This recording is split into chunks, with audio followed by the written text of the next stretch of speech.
Do I wanna try? Can I let it go? We're running from the past, wanting to be sure. Chaos in my mind, constant deja vu. But every time, it comes back to you.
Hello, everybody. Welcome back on into the CCT. It's a new day and it's a new Swiss stage to take a look on down to South America here for the 7th online series. My name is Atro, joined in with my duo out here, Pop. Bro, we're getting the Romanian duo back in. It's always great. It's always fun. How are we feeling, Pop? Yeah, we're a little far away from where those players are actually playing, but you know, we still we're still gonna be watching some very much qualitative Counter-Strike. I mean, we've seen a lot of those teams that are gonna be playing today. We've seen them before. We've seen the players as well, so I'm very excited, right? Because we have some very interesting prospects. We're gonna be starting off with Odek taking on players. Then it's gonna be, and I'm probably gonna butcher it, but I do believe in my Portuguese skills, is going to be Familia Maquinia against MIBR Academy, Swingers against Nitro as the third game of the day, and the final game of the day is going to be Uno Mil against Bounty Hunters. But of course, also we're just going to be here for the first two best of threes, and we're going to be starting off with Odek against players. Indeed we are. This is how the group stage is looking like. Yesterday we got to see some really nice games. I got to actually take a look on down to the Solid Shinden games and the Adalia Amigos and Game Hunters ones. And those were pretty quick 2-0s, right? Not a lot of people were expecting that to actually go down like that. Then Atrix got absolutely wiped by Crew as well, which was a pretty tough sight to see. And we only had one competitive game out there for that round 1 match. Now it's into the second day of the Swiss stage, and we get to see actually the rankings out here, which is really nice. So we're going to figure out who's going to stay on the left side and who's going to move on to the right side, to the 1-0 bracket or to the 0-1s. But with that being said, Pop, I say let's take a look on down to our own game out here for the day to start things off. It's Odek versus players, and Odek are jumping into this one as clear favorites. Even though the HLTV world ranking might say otherwise, I can definitely tell you that Odek right now are definitely the scarier team. Especially when you got names like Woody, Nighty, Togs, Matius, and also Serutera. Now, Serutera was a little bit of a weird one for me because they did swap in K-Sox for him. And K-Sox is a great individual player. I love seeing him actually be aggressive. Serutera, out of the 17 maps they've had with him, he hasn't really been performing all that well. He's been on the team for a month now. So I don't know if they're just trying things out. They've got a new coach in as well with CX1 actually joining up into this one. So Audic are undergoing a couple of changes, a couple of teething issues for sure, but the course is still looking solid, right? 90, Matios, and Wood7 are together into this one, and they don't look to be strung apart anytime soon. But away from these quote-unquote favorites, we go on over to the players, Pop, which have also been looking quite interesting. Didn't have the same big roster changes as they did back from the roster mania, but walk me through these guys. Do you know any of them? Oh no, for sure. I remember quite clearly XNS, Myth Bettini as well. They've been around for quite some time already, and they're very strong players. And just looking at the names, right? Also there is a slight change that we got information on. It's going to be Volterra playing instead of MXA. We'll see how that fares in the roster of players. But yeah, just the names based only on the names, right? You wouldn't expect Audic to just straight up be favorites, just because we've seen those players before and how they are able to perform in those kind of tournaments, and they were not bad at all. But I do understand your point of view, and I do think Audic, not only at least in the head-to-head, looking physically better, but also Nate's a fucking tank, bro. Holy. The ratings, they're fairly close, right? I mean, Myth Bettini has a little bit of a better rating, but Nate overall in APR and also in KPR, right? Or ADR rather, in KPR, looking a little better. It's just of course the head-to-head between the two players, but at the same time, I think if you put head-to-head every single player, then you might see some bigger differences, right? You see MXA is he's featured on HTV, but he's not playing. Hugi, he hasn't been playing for the past 3 months. I mean, last time he played, he was with Pain Academy all the way in September, and then he had quite a big break. So I'm excited to see how he's going to fare today. Yeah, I am too. I mean, that was also going to be one of my proving points out here for players, is the fact that Huggy coming into this one is taking the spot of DZT for a little bit, and DZT is one of the core players out here for this player's roster, right? So taking him out of the fight here, getting Volterra in as a stand-in as well, you're kind of getting the same roster changes that the other team is having right now, Audic, right? So it's going to be teething issues on both sides of the server, and I think it's going to be a little bit worse for Wear out here for players, actually, because we all know how good Woody is as an IGL, and while I'm not saying that players don't really have a great IGL, because I do remember that they do have a good structure, I don't know if they'll be up to the same par. I don't know if they'll be able to actually compete at the same level. So we'll see it on the server, but before we get to the server, Pop, we got to take a look on down to the map Veto and figure out where we're going to be going. Any preferences out here? What do you feel like seeing and casting out here for the day? Well, honestly, I did manage to see... Well, that's unfortunate. That's exactly the map I wanted to talk about. I did see a train yesterday and was very exciting to get to cast, but train and Mirage ban out fairly quickly. Interesting ban on Mirage from the side of Audic. They won every single game they played on that map, but they leave Ancient open, and players are going to say thank you very much. We're going to choose basically your worst map, and one of our best, Anubis, picked up by Audic, and that's a no-brainer as well. As their most played, and apart from Mirage, their highest win rate, and for players not the greatest of map. That does too, though. That is a little scary for Audic, because they played it 3 times and they have yet to win it, while players played it 14 times, and they were able to win 9 of those 14 games, even though the 2 latest results were losses. They were fairly close. So to be completely honest, if we trust the percentages, this one should be a 2-1 for players. But then again, all of those percentages are played between different level teams, right? You see on the side of Audic, in their most recent games, they had a best of 1 and a best of 3 against Bestia. While you look on the other side, right, and maybe it's not kind of the same level of opponents, right? So I think you can take the percentages with a grain of salt. 100%, you can definitely take them with a grain of salt. However, I'm a little bit weirded out by this map Veto, because sure, maybe Audic can 2-0 if they upset Ancient, right? Going on over to Anubis, that's maybe their game plan. But players banning away their technically best statistical map as well, which was Nuke, right? That could have been a choice to be made instead of Ancient. You might think of that. But again, Audic have played Ancient a little bit more, and they've worse for where they've only won 1 out of 6 maps. So this veto makes a lot of sense from the side of players, and maybe not enough out of Audic, right? Because they banned away Mirage. I mean, Mirage is not a bad map for them at all. So I don't know why they chose to insta-ban it. Like, I get the Inferno pick. You get to see Train being instantly banned away. You should be happy about that, right? You only played it once, so you insta-ban either Nuke or Dust 2. In this case, I would have definitely thought Dust 2 would be out of the table, but I guess not. Okay. Yeah, we're going to be jumping into this one in a little moment out here, and we're going to figure out what the jungle is going to be giving us, but I genuinely don't really have too many clues about how this best of 3 is going to proceed. While I did say at the beginning that Audix should be the clear favorites, now that decision in my head is starting to wane and waver a little bit. However, I'll still, you know, hold on to my initial pick. I'll say 2-0 for Audix here. Yeah, I think I'm going to go for the same, just to keep the continuity. I was looking over, as we jump into the game, I was looking over at the most recent games, the ones from this year, basically, that Audix played, and they either banned out Mirage every single time, or it was left over and banned out by the other team towards the end. That was a game against Solid, but in all the other circumstances, they did ban out Mirage. So maybe they changed around some things, right? Since the player break, maybe they wanted to kind of get a different play-in or something like that, a different set of maps. So we'll see how it goes.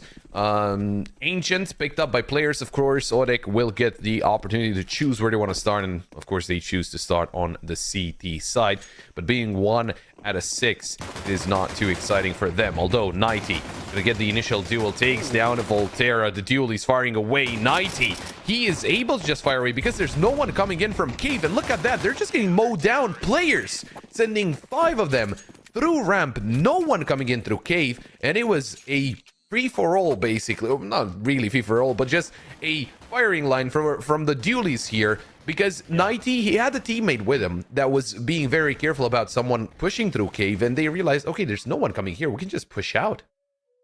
Slaughter, absolute slaughter coming through out there by Audix, and yeah, player is a bit slow on the actual reaction times there. You got to see the players coming out of cave, yet they were more worried about the players on long, on the USPs. I don't know, we're gonna be running that round back again. 5 players through ramp once more, this time not as many CTs to hold it down, so Nighty forced back a little bit. It's gonna be the firing squad again. This time though, they do get a bomb plant down, so maybe that was the game plan. Well done out here by players. They do manage to find some good damage and to plant that extra bomb. So 2 rounds in a row, it's Audix to take it away flawlessly as well. No one died yet. But players, at least they'll have a good buy into the next. And this is how we start off our Asian pop. Gonna be CCT South America 7th.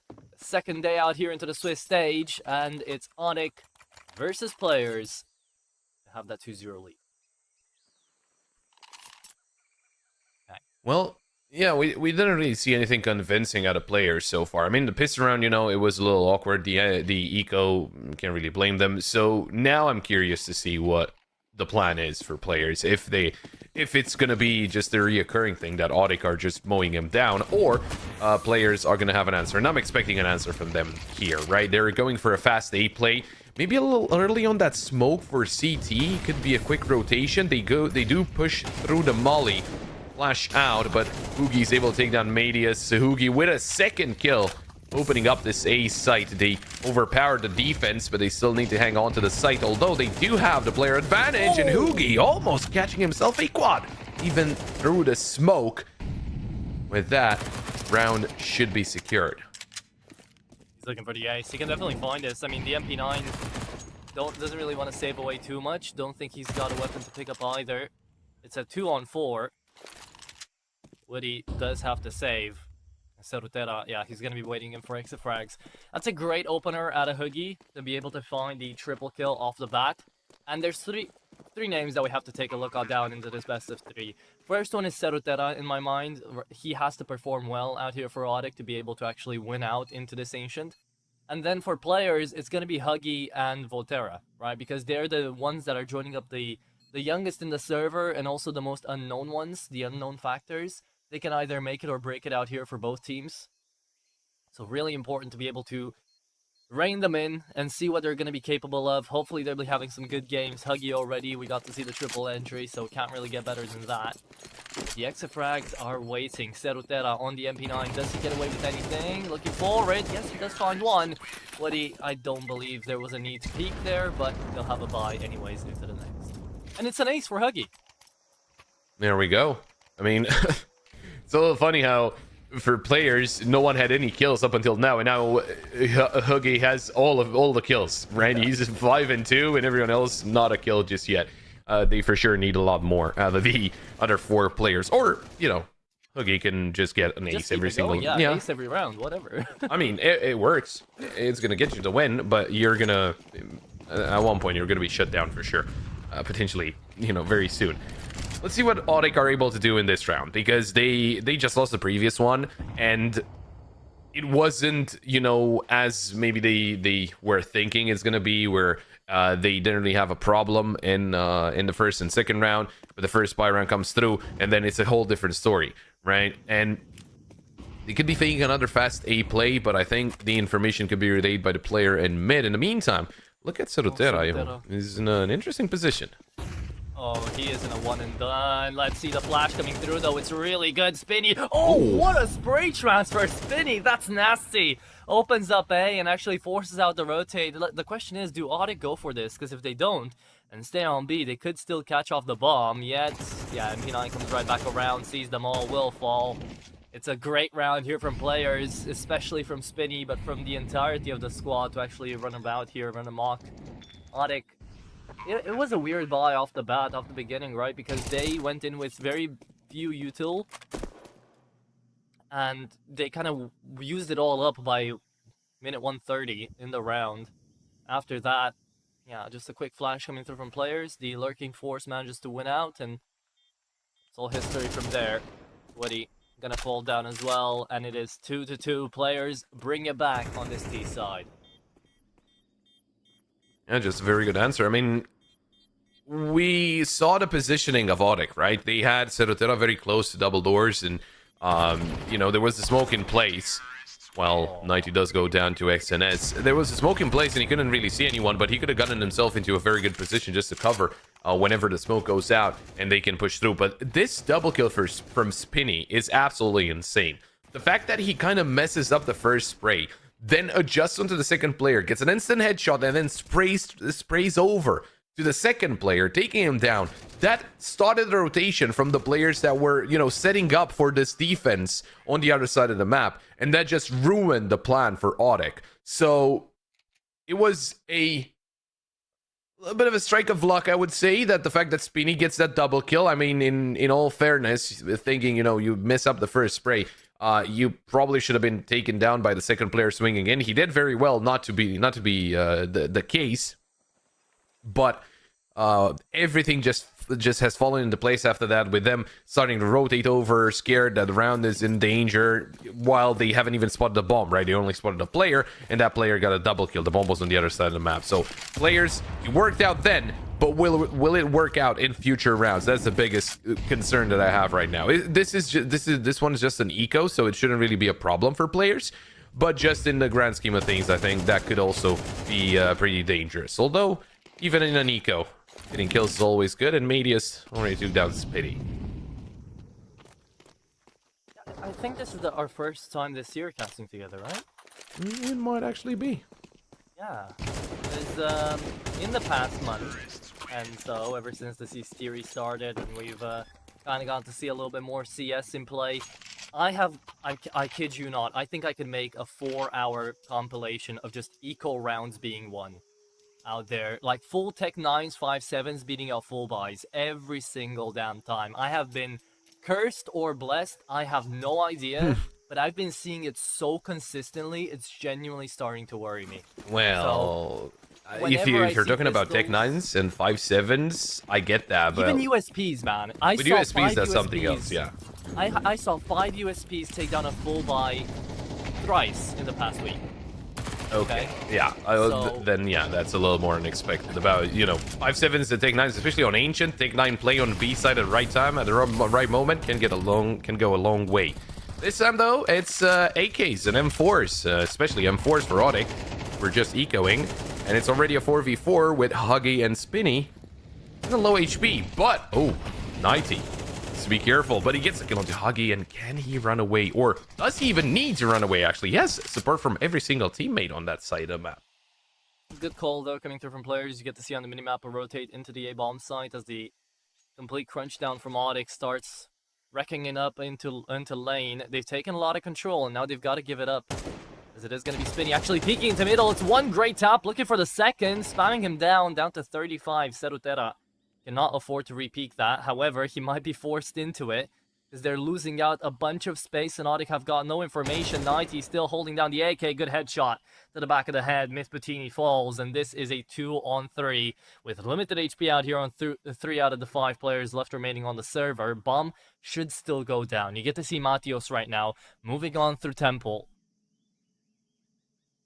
And he could finish off the round by himself, but right now Audek, few actual calls to make out here. Not enough information. Tap on the bomb. Goes on the bomb side. Calls it in. Yeah, here comes the rotate. And it's buying so much time for Audek to rotate here. Low HP on the Spinny as well. He's going to go down. And there's the first. Looking for the second. Matios plays the timing. This is perfect. Very well played by Audek. XNS left in a 1v3. They're now a bit too cautious. They have no information again coming through into Temple. XNS doesn't spot anyone out, so it's a 1v3. No defuse kit, remember, and no smoke either. XNS could just out-aim them here. That's exactly what he wants to do. Finds the second, left in a 1v1, and how they've messed it up. Matios left to tap the bomb right now, but XNS knows, even if he is on 13 HP, he's won this round, just doesn't need to peek, and has just taken it above the line. Well played, XNS 1v3. And you thought that Audek played it well. But they just struggled at the last second. Yeah, that's not good at all. I mean, we were talking about how, Audek should be the stronger of the two, but right now, players are showing a very good presence of mind. And to the fact that, they got the early advantage, they got themselves into a 3v2, they had the positional advantage, and with that, getting into a 3v1 and losing like this, it's kind of a big blow, right? Because you know there's a single player, and it's actually XNS who's initializing all of those duels, right? He's taking down the first player, then he's looking for another duel, even though he could have been double P, which, in retrospect, maybe that wasn't the best idea, or the best course of action, but he gets the job done nonetheless. Spinny. Good kill onto Woody. Tops. That's a nice Deagle headshot. I just remembered with that headshot that we're back in the South American region, those pistols can deal a lot of damage. So I'm not going to write anyone out of it, especially the Deagle players. Although Serutera, he only had a 5.7 and Hugi takes it away. But 90's hiding in the smoke. Look at that. A 3v2. They did leave the site open. So Mythbutini just get the bomb planted. Yeah, but I'd rather have an open bomb site than 3 AKs now to work with than nothing at all. And, well, it's going to be 2 rifles remaining. Volterra already good for 1 headshot. I think he spotted out the player in the cave. He's going to re-peek him, and that is Togs out of the fight. 1v2. And it's Matios again left, the only man standing out here for Audek. Things are not looking great at all here for the CT side. They need something on the board. 4 rounds in a row is going to turn 5 with Matios' 22 HP. Moving into the bomb side. There it is. Mythbutini finds his barrel, shoots him down. And it is the T side right now running towards the victory point because they are swimming in cash and in momentum right here to try to take Audek down. Finally, we get to see an op out of Woody, but the IGL needs to figure out a couple of other things before he starts worrying about his individual performance.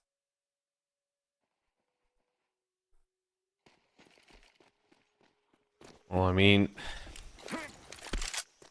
certainly I want to say a little surprising, but then again, I think it's a very good sight just for players to be playing out like this, especially with kind of a couple of new players, you could say.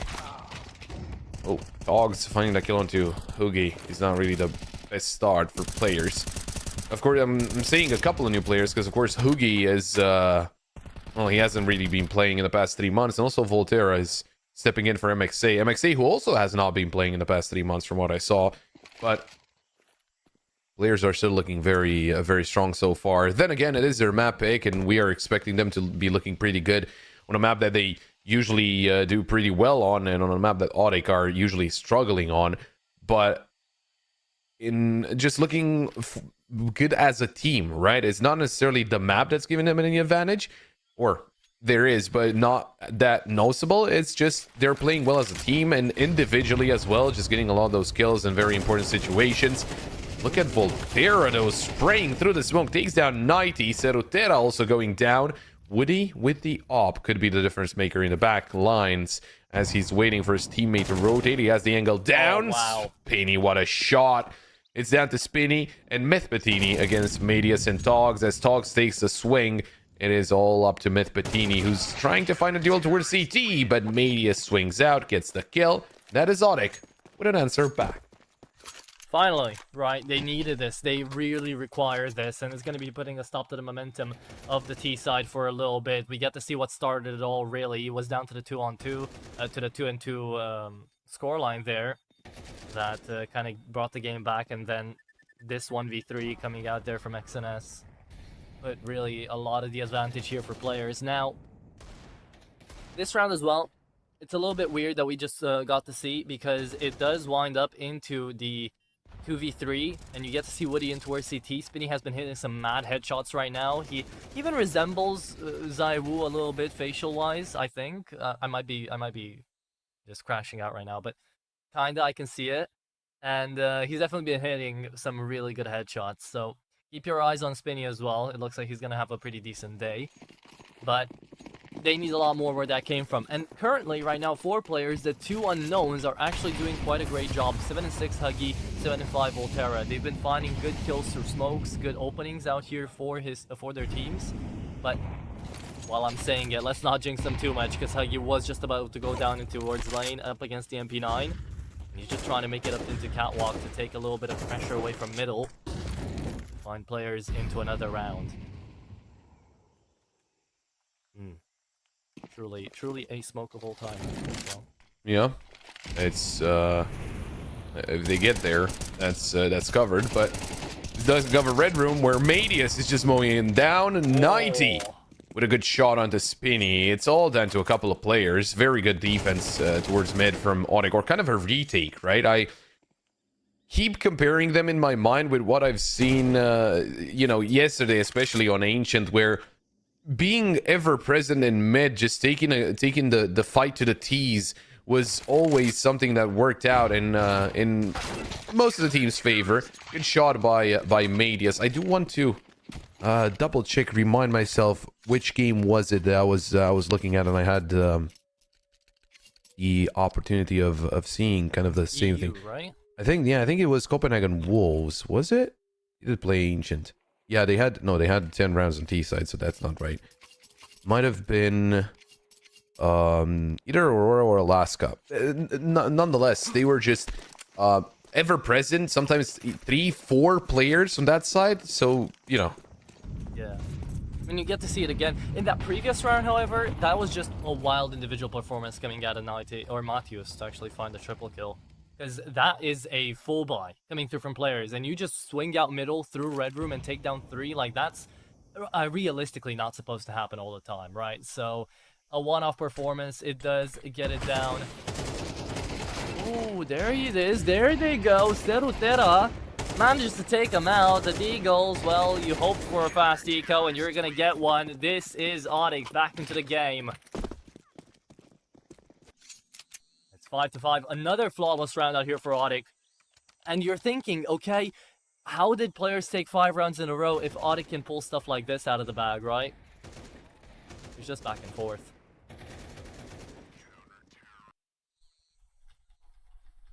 Well, all tied up, that's not bad, but you know, Otic, I do want to double check. Is it there the T side that usually do better on? Oh no. It's a big no. That's audible setback. Audible. Oh no, God. 26% win rate. The answer is very much no. Interestingly enough, the only game that Otic has won on this map, it is actually against players. Although it was played all the way in November, and yeah. they had a 9-3 first half on T. So I don't know. Maybe that's gonna make things different. Although in that game, Spinny and Mythpatini were not really having great games, and not really having great games is an understatement. Mythpatini was having a very bad game, but you know, maybe they've got something in the strategies that doesn't really work out all that well on the against the defensive players. I guess we'll find out in the second half, but it's not really looking too likely, even though it is tied up right now. Some of the rounds that Otic won, sure, they look nice, they look clean, but then players start striking back, taking and momentum, it looks a little different. It looks like players, whenever it goes their way big time. Right, they can definitely employ tempo a little bit better than I would say Audich have been so far.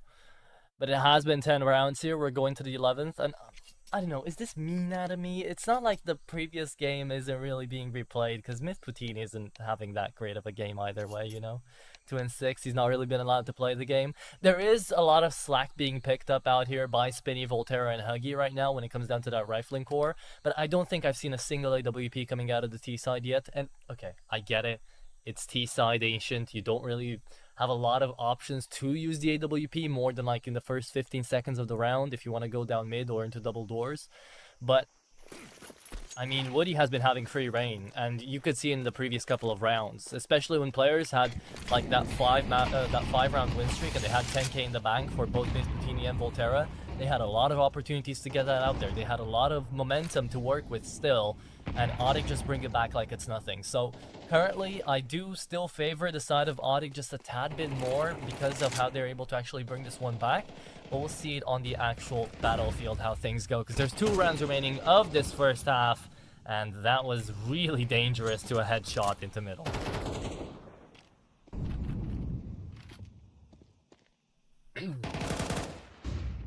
Now,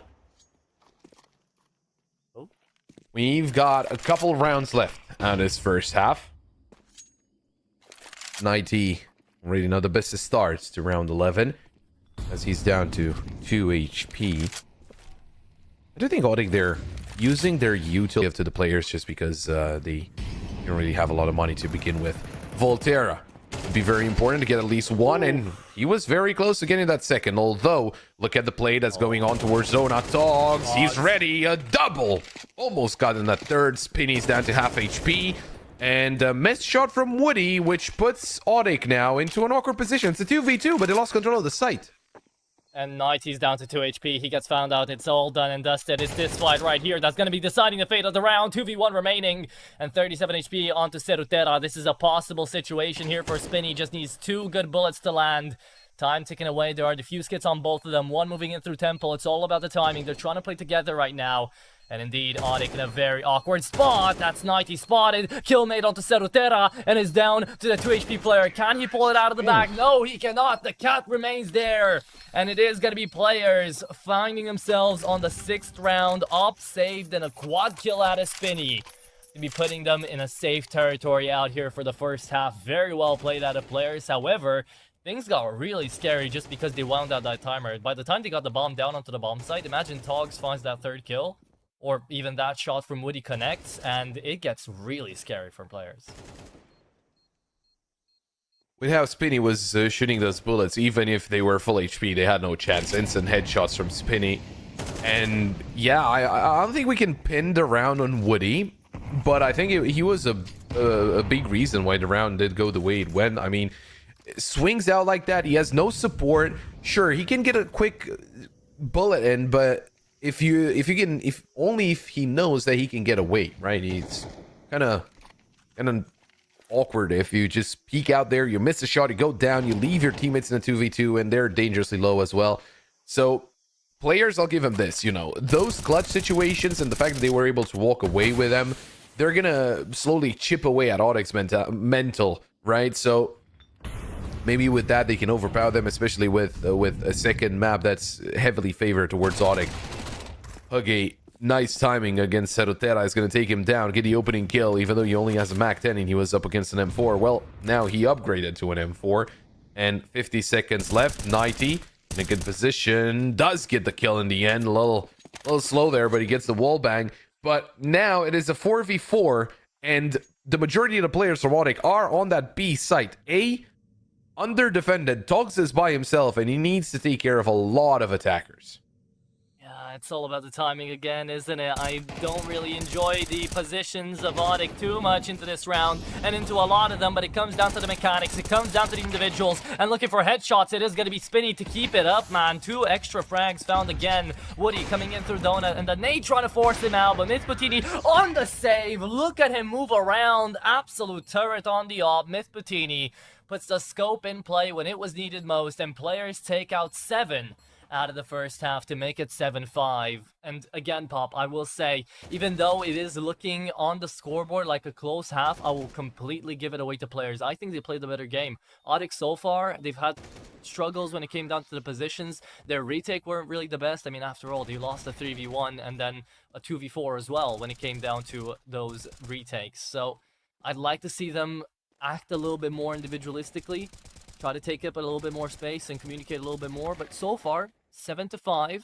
They move into that T side. It's Players' map pick, and it's that CT side on Ancient. A lot relies on this pistol round. Well, let's see if Audic can get a repeat of what happened last time they played against Players on this map. If they can have a dominating second half on the T side.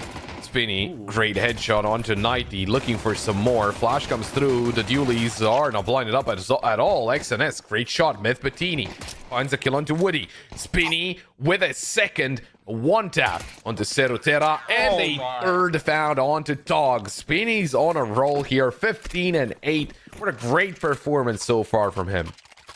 Yeah, Spinny is crazy. He is hitting some really nasty headshots today, and it's clear that he's going to be the X factor. He's going to be the guy to keep our eyes on. So Observer, focus on it a little bit to Spinny whenever he's going to take fights, because this man can hit headshots.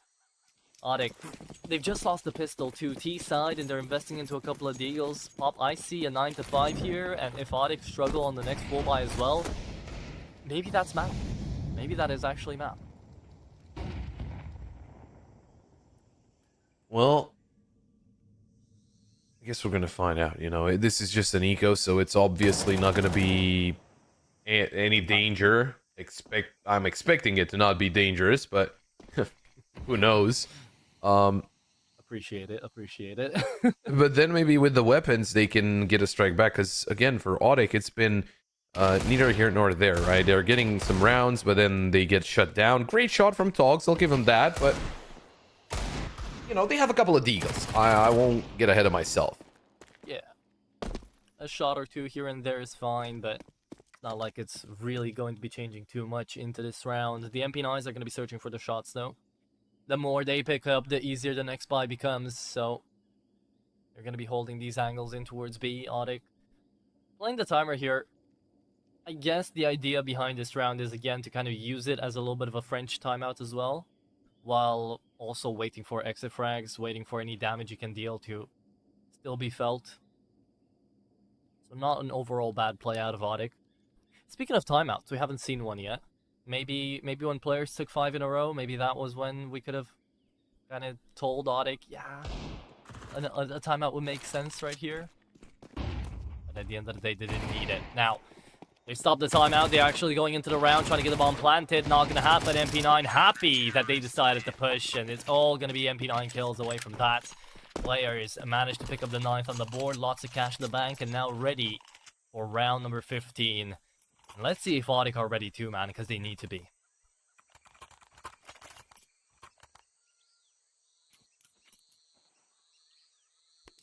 I'm waiting to see if that pause will come through, but it isn't, so I guess they still have some plans. Let's see what those plans are. Audic trying to get themselves out into mid. Multiple people from the side of players, I should say. Spinny, almost lining up one through the smoke. Gets himself a double. Very impressive started around here on Audic. I mean, to the way that it's been going so far, I don't think players concede this one. I mean, we've seen clutches from players. We haven't really seen clutches from Audic. Yeah, completely agree. And again, it's sheer mechanics right now, sending players above the line as well, right? There's been a couple of great pop flashes. This one in the middle I really liked, because the smoke was advanced already. Audek were just trying to inch their way through it, actually peek through it, and Spinny, on the timing, just manages to find the lineup too, leaves Matthews down to 29. It's just well executed by players overall, and again, it's the positional advantage too. I mean, so far we haven't really gotten to see too many CT-sided rounds out of players, but it's, for me, right now, Audek where the problem resides in. However, maybe a couple of different style of calls coming through from Woody onto the T side is going to make the difference. Bomb can still get planted. At least the extra cash would be nice. Gotta clear everything out, though. I don't hate this. There's still 25 seconds on the clock, but the more you wait, the more space players just took right now. They know it's going to be on the A side. The bomb gets planted, and the MP9 strikes first. It's going to make a lot of noise, and it's trying to buy up time until the cavalry arrives. One donut, one main. Timing is everything yet again, and sadly out there for the main player, he takes the long way around, so he won't be able to find Woody. Either way, the shadow was seen, and oh, two quick headshots onto Woody. Takes him out and wins the round. There it is, double digits on for players, as it is going to be the round conceded. And not only the round out here, but economical pressure, everything right now. I said it, right? I kind of wanted to say it. If players take this round away into the full buy from the T side, yeah, you have got to call in a tackle pause, because this map is almost over.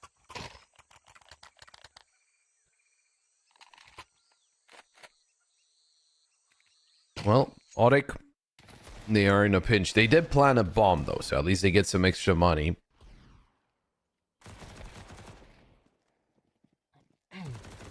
But is that going to be enough, right? Because players, they're looking strong, and it's just looking like nothing is working out for Audek. Now, you know, they did have the game. It was 5-5 at one point, but players have been, you know, ever present since that moment. Now that you get to the T side, has it really been looking a little convincing? You know, maybe this tactical pause can get them something to get an edge over players. Because if they don't, especially if in this round, if this round doesn't work, it's a big problem. Players could actually get up to 12 if Audek do not plant a bomb. There's no extra money and so on and so forth. So, yeah, it's not good for Audek. Yeah, and it's a forced buy on 5 Galils. Like, I get it having 2 MAC-10s in the mix there, but you're going to be running out of util at that point, and I get why they didn't go in for the AKs specifically for that utility.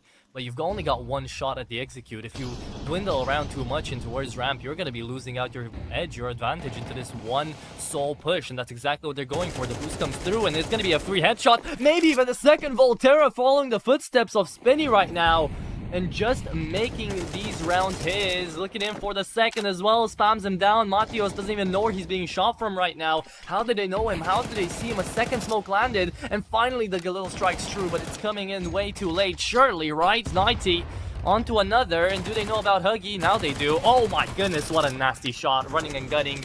A wild bullet connects onto the headshot. 90 falls, and it's a 3v2. Low HP. It's down to 0. It's down to Woody, and he falls too. Spinny's just insane. And it is 11, possibly 12 on the board. And yeah, you were bang on the money right here, Pop, because it is not looking good for Audek.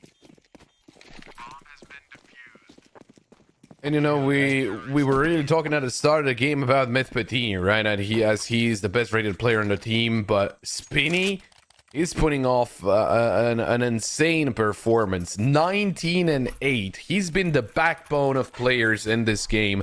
And if he keeps it up, if this is the same Spinny that we see in the second map as well, Audek, they are in a whole lot of trouble. I mean, you look on the side of Audek and you see some kills here, some kills there, but you're not really seeing something, or rather someone, really popping off like that, right?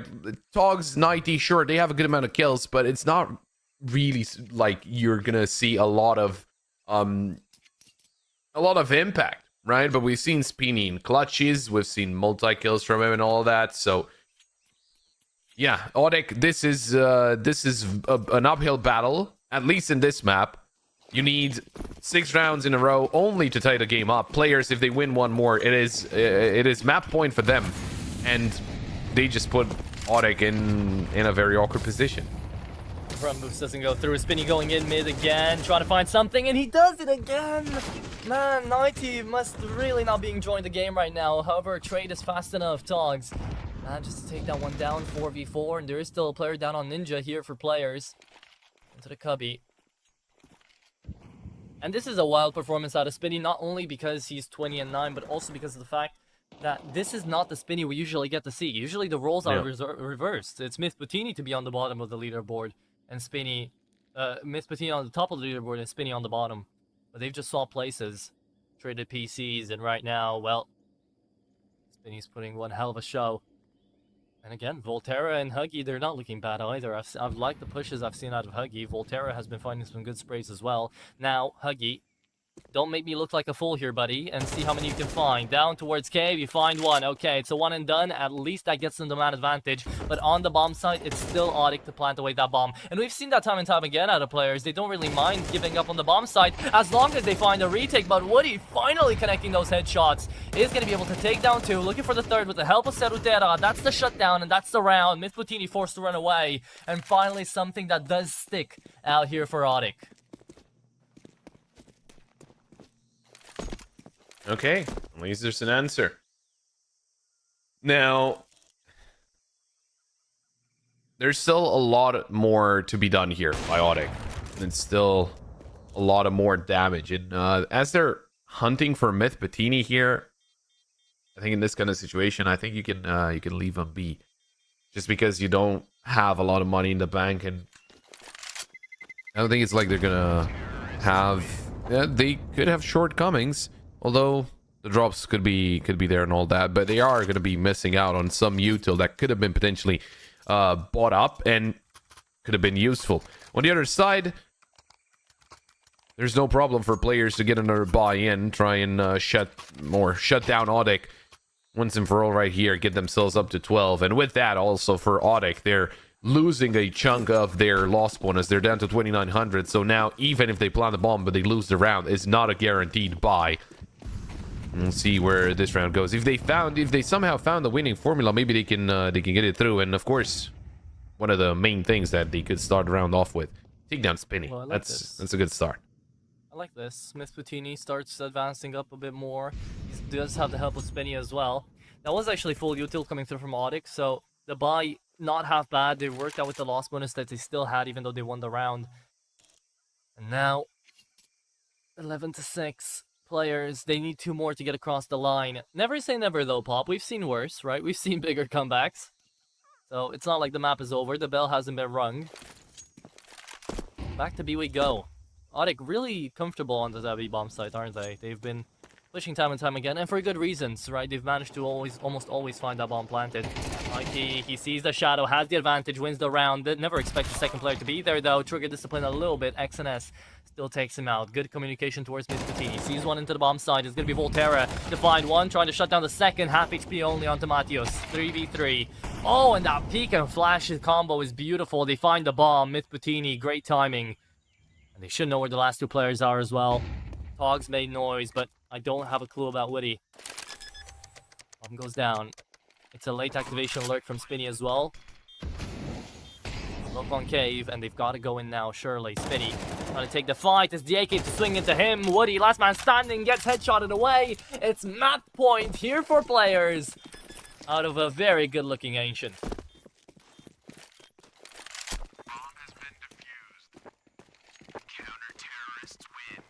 Well, with that, they are now on to win this first map, players. And oh, they had an answer, but only for one. And look at that. They're not really on their best spot. He's not weak either. But for sure, they could use some more util. And I would expect, I think it was Cerutera that still has yet to buy. So maybe he can get himself a Mac or something and try and help out his team. But yeah, players looking very good, even in those dire situations. Yeah. I think they kind of need to take a step back and just, you know, think about what worked out for players in this one, apart from Spinny being an absolute monster. And think about, you know, because the second map, even though Audic, they are a very good team on Anubis, it's not like it's guaranteed that they're going to win it. So with that in mind, they still need to be careful. because if players show up the same way they did here, it's going to be very bad news for Audek. It's not going to be an easy battle at all. And then again, we're only in the start of the Swiss stage, right? You lose here, you go down 0-1. It's not the end of the world. You're not eliminated. And you don't really lose your chance at qualifying. You can still go through. But it's not the way you want to start off. Volterra, that's the way you want to start off a round, though, with getting a kill onto Cerutera and not really paying a big price for it. Yeah, that's exactly the point I was going to make out here into the next map, right? What do we think of that now that we get to see this performance? And out of players, even though it is very, very one-sided, very good looking, I still actually don't believe it's going to be enough to, in my head, say that this is going to be a clean 2-0 out of them. Because Anubis is good for Audek, and if they can just have that one switch up, that one time where, you know, something happens, then I can still see Audek trying to take a map away. But I guess we'll have to find out when we get there. It's still 4-on-4 though into the A-bomb side. The bomb actually goes, and Woody, this is some good space taken right now. Volterra has no idea. XNS though, oh, I love this. I'm such a fan of this right now. Plays alongside the smoke. Doesn't know about the second though. Starts spamming through at night. He trades him out. Could have gone away with more from that position. However, it is going to be Volterra getting into the bomb site. Actually, he runs Togs down and he wins the fight against 90. 1v3 basically. We're left into a 10 HP Woody versus a full Myth Butini. However, the AK starts spamming away on long range. Pistol being brought out here by Myth Butini, and Sindri doesn't go to the bomb site. M4 picked up. It's a one headshot away. It's one bullet away to see if we close out the game here or not. Myth Butini trying to peek, trying to be aggressive. And he's running out of bullets. He's running out of time. He actually connects. 1 HP. And Woody falls. It's 13 on the board out there for players as they take away their own map pick. We said this map veto was good for them, and they started off in a really good way. So both of our predictions out the window now. It's time for players to see if they can find that 2-0. Well, they certainly showed up big time here, and I wouldn't be surprised, you know, if we do see a 2-0 out of players with the kind of performance that they put on here. I know we started off everything talking about, you know, Audek being the favorite team, and both of us expecting a 2-0 actually for Audek, but players just completely surprised everyone here. A very, very strong performance, both individually and as a team.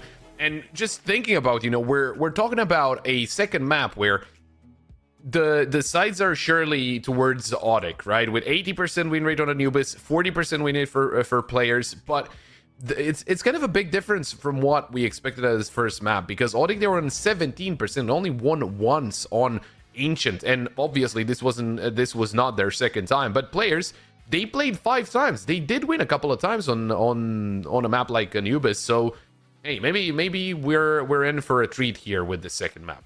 Maybe so. Last time we got to see Audek on Anubis was actually this week against Fake Dubiro, and 1917 they did take it away, but it was a struggle. So we'll see if the second map is going to be a struggle as well after a 10-minute break to see how that second one goes.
And welcome back, everybody, here to the second map of the best of three. Audic versus Players took a turn for maybe the unexpected out there on the first map, as we get to see a wipe down coming clean out here by the Players side. Now next up is going to be that second map coming through, Anubis, a map pick of Audic. How are we feeling about that now, Pop, after what we've just seen? Well, you know, Audic, I think the only kind of silver lining is that they didn't look that bad, right? It wasn't by any means a very good performance out of them on that first map, but then again, it's not one of their stronger suits. Only winning a single time against Players, but that was all the way back in November. Now, you know, we were talking about how Audic should be able to take this one. I mean, they shouldn't really be expecting a big kind of resistance. That was completely not the case. Players were putting on a very, very good show. And if Players do play at the same level that they were on the first map, I think this Anubis is going to be very scary for Audic. But we're ready to jump into the game, so we can straight on see what's going to happen. And if Players are able to complete a surprise us, we can jump into the game and see exactly what's happening.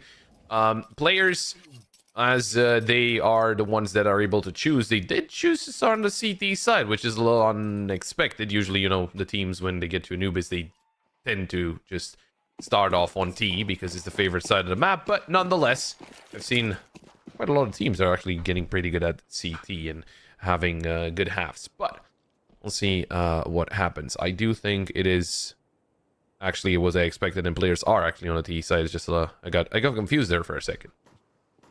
Yeah, looking like Audic CT side, Players T side, starting things off here. And I mean, I will have to say we haven't got to see Players onto this map for a good 20 days around about now, so it's good to see them back out here. Last time they did play, they won against Uno Mile, 13-10 out here into South America 6. So now they'll be looking to try to find this one as well. Audic down here, Cerutera will be able to find one in the second, looking for the third, runs out of bullets. Huggy starts running them down into the B bomb side. They should be going. However, it's an even Stevens 2v2 while the cavalry's coming in through CT. Woody just has to stay alive, and he doesn't. Huggy, 3k being made out here by him. And remember, he pulled off an ace before. He'll do it down again, and he's looking forward. The Glock, the Moonlight is searching for it. Low HP onto K. Volterra's gonna steal that ace, but maybe it's good because it still will be the round out here for the Players, as it is going to be indeed the T side starting things off well on the pistol.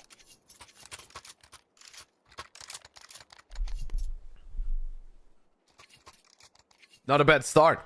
Not a bad start at all, just because, you know, it started off with Cerutera with a double kill, and we started thinking, okay, this could get interesting, but Players, just what a turnaround. Hoogie, great job. And since, you know, we saw, well, that's a little unfortunate. Hoogie, hopefully nothing too serious, hopefully just reconnecting.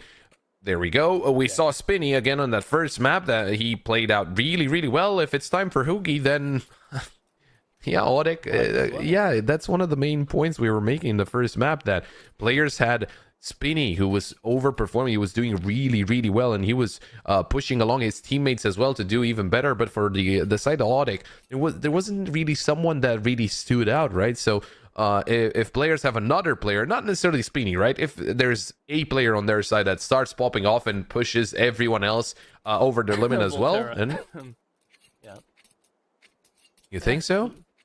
I mean, last map he was the second in the lobby, okay, and this Yeah, map he that's finds fair. 2 again. So I don't know, man. What's even crazier to me is the fact that Volterra and Huggy right now, they are stand-ins, theoretically speaking. So they're having so much impact on a core that otherwise might have actually struggled up against Audic.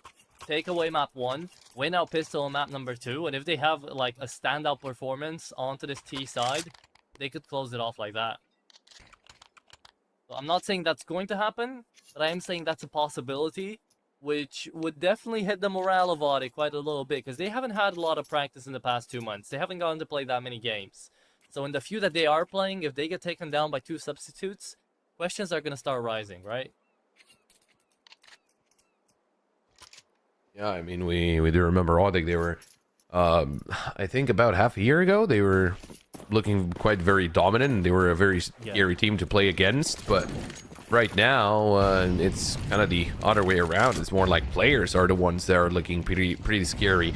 Although we just started off the second map, we shouldn't really be jumping to conclusions. It is a force buy out of Odek. 90 has to dodge the flash and gets taken out by Hoogie. There's a tag from Woody, though, and he's going to take down Spinny. It is a 4v4, but they're being very careful about everything right now, players. They're checking, for possible flanks and for all of that. So playing slow against a round like this is not necessarily bad, but if Woody pushes through the smoke, it'd be a bit surprising me. It comes down to timing. Yeah, but I love the flank watch coming through right now. Volterra is just waiting for the call to be made. A minute on the clock, more than enough time here for players to just try to fake this one out, go towards another bomb site, really put Odex's mind to work. Serutera picks up the scout, and I did just check. They were number 46 in the world, as you mentioned, almost exactly half a year ago, right? In 2nd of September, it was their peak, and yeah, it was a top 50 team that we were dealing with out here. It's essentially the same roster, just instead of case locks, it's Serutera once more. And I mean, Serutera hasn't been playing bad out here for Ancient, and he's had an okay start here for Anubis. So, I don't know. Things have slowed down out here for Odek. Maybe what worked 5 months ago, 3 months ago, isn't working now. Or maybe it is, and it's just a little bit slow. Speaking of slow, 20 seconds, and Woody with a back turn is gonna fall. B-side empty. And yeah, that was just a good hold, a good wait out by players to assure themselves this round.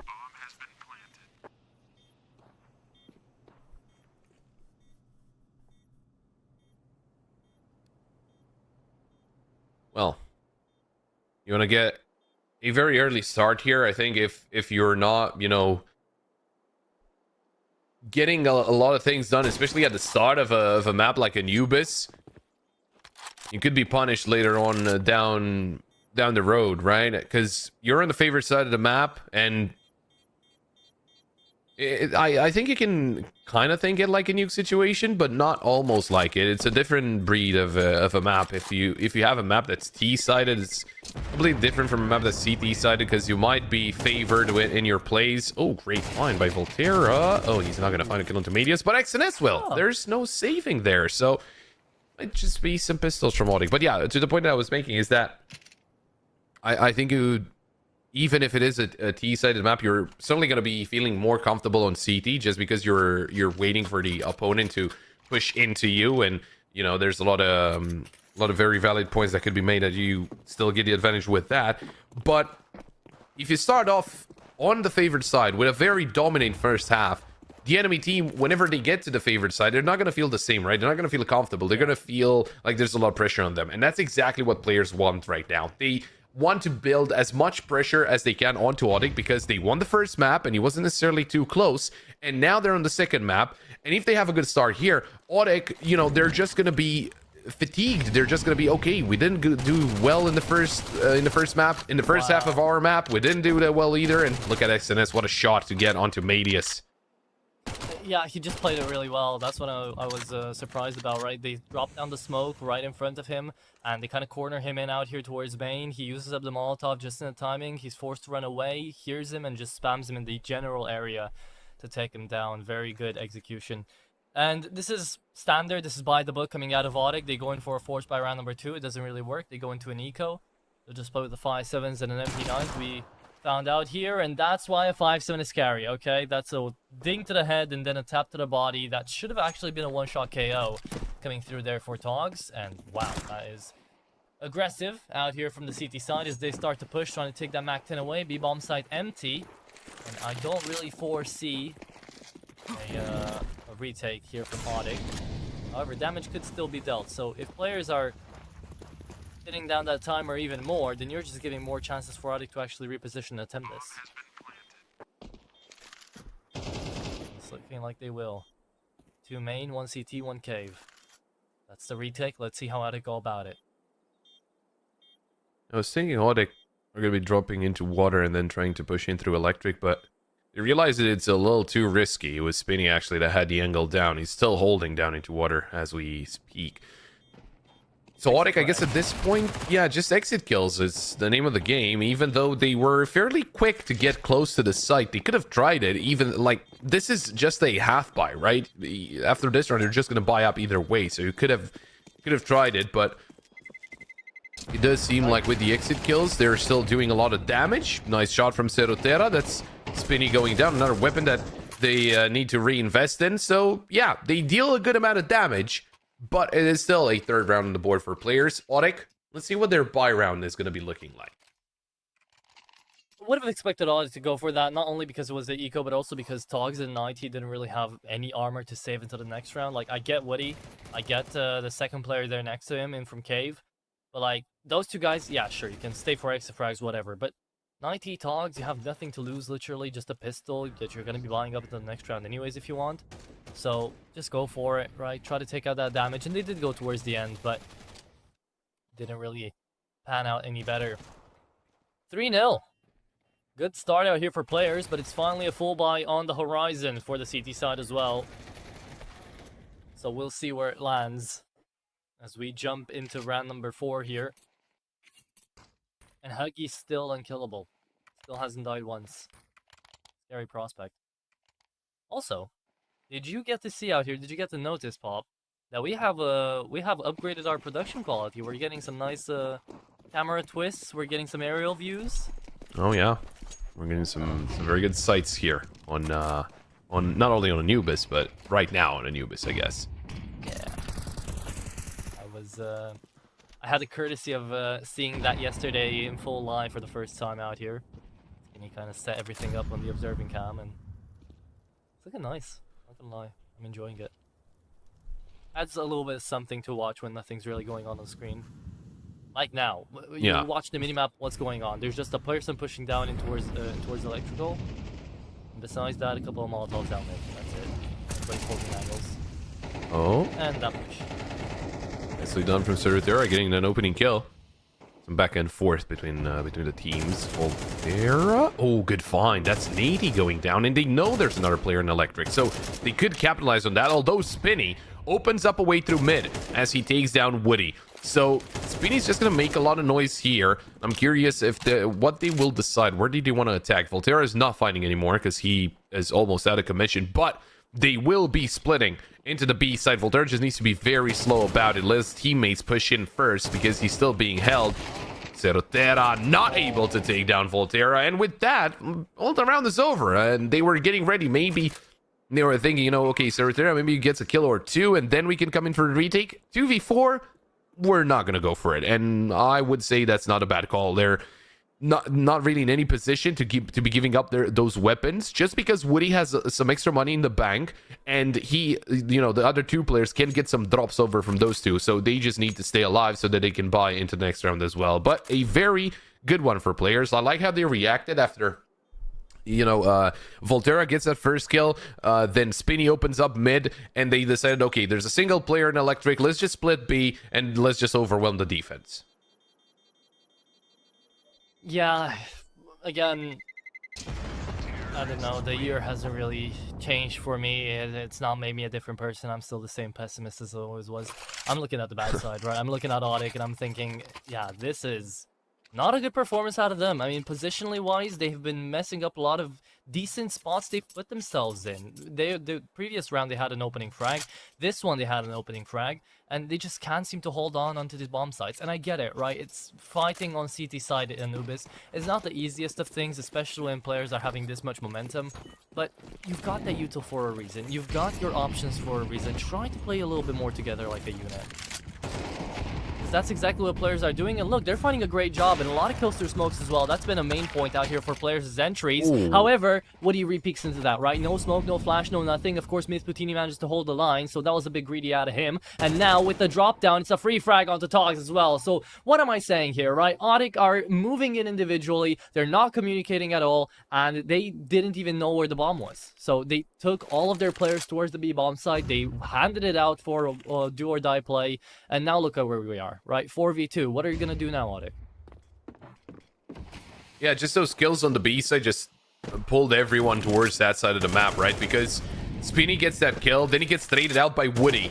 Unfortunately for Woody, that was a low HP player, so he's not the end of the world. Then he swings into Myth Patini, and he just gets eliminated by the Opper. Although players are thinking that everyone rotated off of the B side, and they might be walking into those last two players. If they do get those 2 kills and the round is over and all that, that's good. But there's still a chance that they could fumble this. Although I'm sure they will check every single corner. Medius just behind the site. Oh, and he's been spotted. That's bad. Volterra takes him down.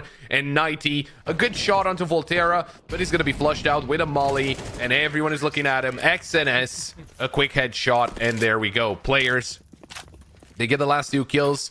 That's not going to be enough for another buy, I would assume. Maybe they want to force up, which is a little risky. I think they take this tactical post to the side. It's already 5-0, and players, they're looking strong. This is not really looking like a map that they're not good on, right? A 40% win rate is technically their second worst, and they're still doing very well. Yeah, that's what I'm saying, right? This is a great day for players, or just a bit of an iffy one out here for Audic. Either way, I have enjoyed how the T side has been playing. They've been picking up on a lot of little cues that Audic are messing up, and they've just been having good punishes. So overall, they're being slow and steady, which Audic, I don't think they figured it out yet. Players haven't really pushed at all onto this T side. They've just waited for the moment to find an opening strike. They get a kill back. They get a trade somewhere into a bomb site, and that's where they go. That's what's been happening on every single round so far on T side. So we'll see how they decide to take up space next time around, but on to round number 6 we go, and it's actually an eco. You wouldn't believe it out of the buy, because there's 2 A1Ss and 2 MP9s, but it is going to be a half investment. And 90, that's a great one to start. Again, no smoke there into the main. So, oh, you repeat. Yeah, you're dead, surely. There you have it. Myth Patini just held the angle. Oh, that nade. A little earlier, and Myth Patini gets another kill. Throws the molly over. Oh, yeah, now they know where he is. Woody's been taking a lot of damage. You know that he's here somewhere. There was the smoke, doesn't even matter. XNS with those flanks, he's been doing really well. He heard a lot of steps. There we go. They knew exactly where the Sorotera was coming in from. Dogs does get the kill in return. Volterra, I don't think he realized that he was just looking at Medius. And now he's going to take a re-swing. And if he finds... Oh, there's a weapon that disappeared. Someone's close. And he's going to see both? Oh, for sure. He knows that there's another player here. Medius with a good trade. This is a 2v2, so the only kind of bad thing is Audic, the 2 players still left alive. They have 20 HP combined, but Spinny's looking the wrong direction. Easy frag. Oh, Myth Patini, he's on a knob. This is a 1v2. He needs to bring out the pistol. Time to get away. No defuse kit. Here, and the P comes through. Myth Patini even goes for it, and he knew there was no HP. Good communication out of Myth Patini and co. Players keep the momentum going, and a good 1v2 coming out of the Opera. That's what I'm talking about, Pop. There's the communication telling him that, hey, you can bring out the pistol into that scenario. You don't need to actually stay in close, tucked in, and try to fight with the Op, because you're not really going to be winning that out. So, Myth Patini brings out the pistol, brings out the P250, and manages to win out that 1v2. Well played out there by Myth Patini individually, but again, another good well-executed round out here by players.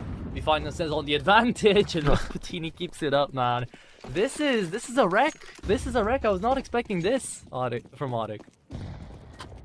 Yeah, and we were talking about, you know, one of the players really overperforming, and sure, Volterra is topping the charts right now, but I think everyone from the side of players is having a lot of impactful kills and a lot of impact just overall in the round, right? Myth Patini with the previous round, and with this find like this, just starting off another buy round of Audic with, I don't want to say a free kill, but it wasn't necessarily all too complicated. What? I don't think Where's Woody the kill? fired off a shot. I think he was forced off with the angle, maybe with some util. I was sure he was going to get one of those kills. They go back. Exactly. Oh my god, he actually going back. If Serotella dies here, it's round over. No way, he's gonna get double peeked. It's XNS to take him down. Bomb gets planted again. Audic, what happened with Woody? He finds one now, but Myth Patini trades him out. And it's just Nazi left in a 1v3. Bomb still hasn't gone down because XNS is searching, and he wins that duel. XNS wasn't even looking at him. Pop, what is happening? Oh, that's crazy. No, this is insane. Like, we've seen... So, is this... I don't know. I think it might be only the second time, but I swear I think I saw multiple times. Myth Patini just ready every single time to trade Woody. after he gets a kill, or not even. That turnaround on a moment's notice from A main, that was so smart. And Serutera, sure, he had a chance there. Could have gotten a double kill, maybe even back away, and then it would have been very bad news for players. But the trade comes in just like that. And to the fact that XNS wins that duel at the end was absolutely insane. Now, look at this from Audek. They get aggressive. They do smoke up here, the stairs position. But players, they realize, okay, there's a smoke here. There's no reason for a smoke to be here. So they're trying something, and they know exactly what they're trying, to be aggressive through water. They're so defensive. They haven't been this defensive ever, players, so far in the 7 rounds that we've seen from them. But they're playing it so slow because they know something's up. And this is what I'm saying. This is why I've been enjoying seeing players take these rounds, because they are playing smart. They're playing good Counter-Strike right now. They're realizing what Audek are trying to do, and they're in their heads. Look at how they're peeking into them. Huggy, he loses that duel, sure, but they knew that the player was there, so they still managed to find the trade. It's 4v4, and say what you will. Sure, Audek had a right idea, had a good and decent plan, but now you're left into a 2v2 basically out towards the B-bomb side, and look, you're trying to take up space, but you're fighting with MP9s. The round was doomed from the beginning. The moment players figured out what Audek were trying to pull, this is what I like to see, Pop. Even though it's 7-0 and it might have been in our heads a boring matchup, I don't think this is. This is Audek trying to change and trying to find a new way into this game, and players shutting them down on every single attempt. This is an IGLing battle in my mind right now. No, yeah, you're right. I mean, usually, you know, those very one-sided affairs are no fun, but this is so interesting just to see how players react to whatever they're presented with. Now, look at this. It's 15 seconds left. They need to brute force their way into the site. Just take down everyone. Spinny, what a shot. They're going to take down Medias as well. Just need to get them on plan, and there's plenty of time, and it's only 90 left alive, and he's rotating over, coming in, trying to flank through a main, but at this point it's a little too late. He's going to take down Volterra. They get information where the last player is, and they're not going to fight. I mean, they have a couple of low HP players, which makes a lot of sense not to go for the fight, especially for Mythmatini, because he's the only one full HP. But they have plenty of money, right? It wouldn't really be a problem if they lose the players, but then they get the kill. But it's just too risky in this kind of situation. They're still playing passive, at least at the start, as they realize that there's a player right behind him, and they should be careful about what he could do. But he's not going to do anything because he went for the save. So they understand that, and they're like, okay, let's just hunt. If XNS or Spinny goes down, it doesn't really matter. I mean, they can still buy, no problem. They've got Mythmatini on 12k, so yeah, they can drop weapons for days. 8-0. This is an insane performance so far out of players in Audek.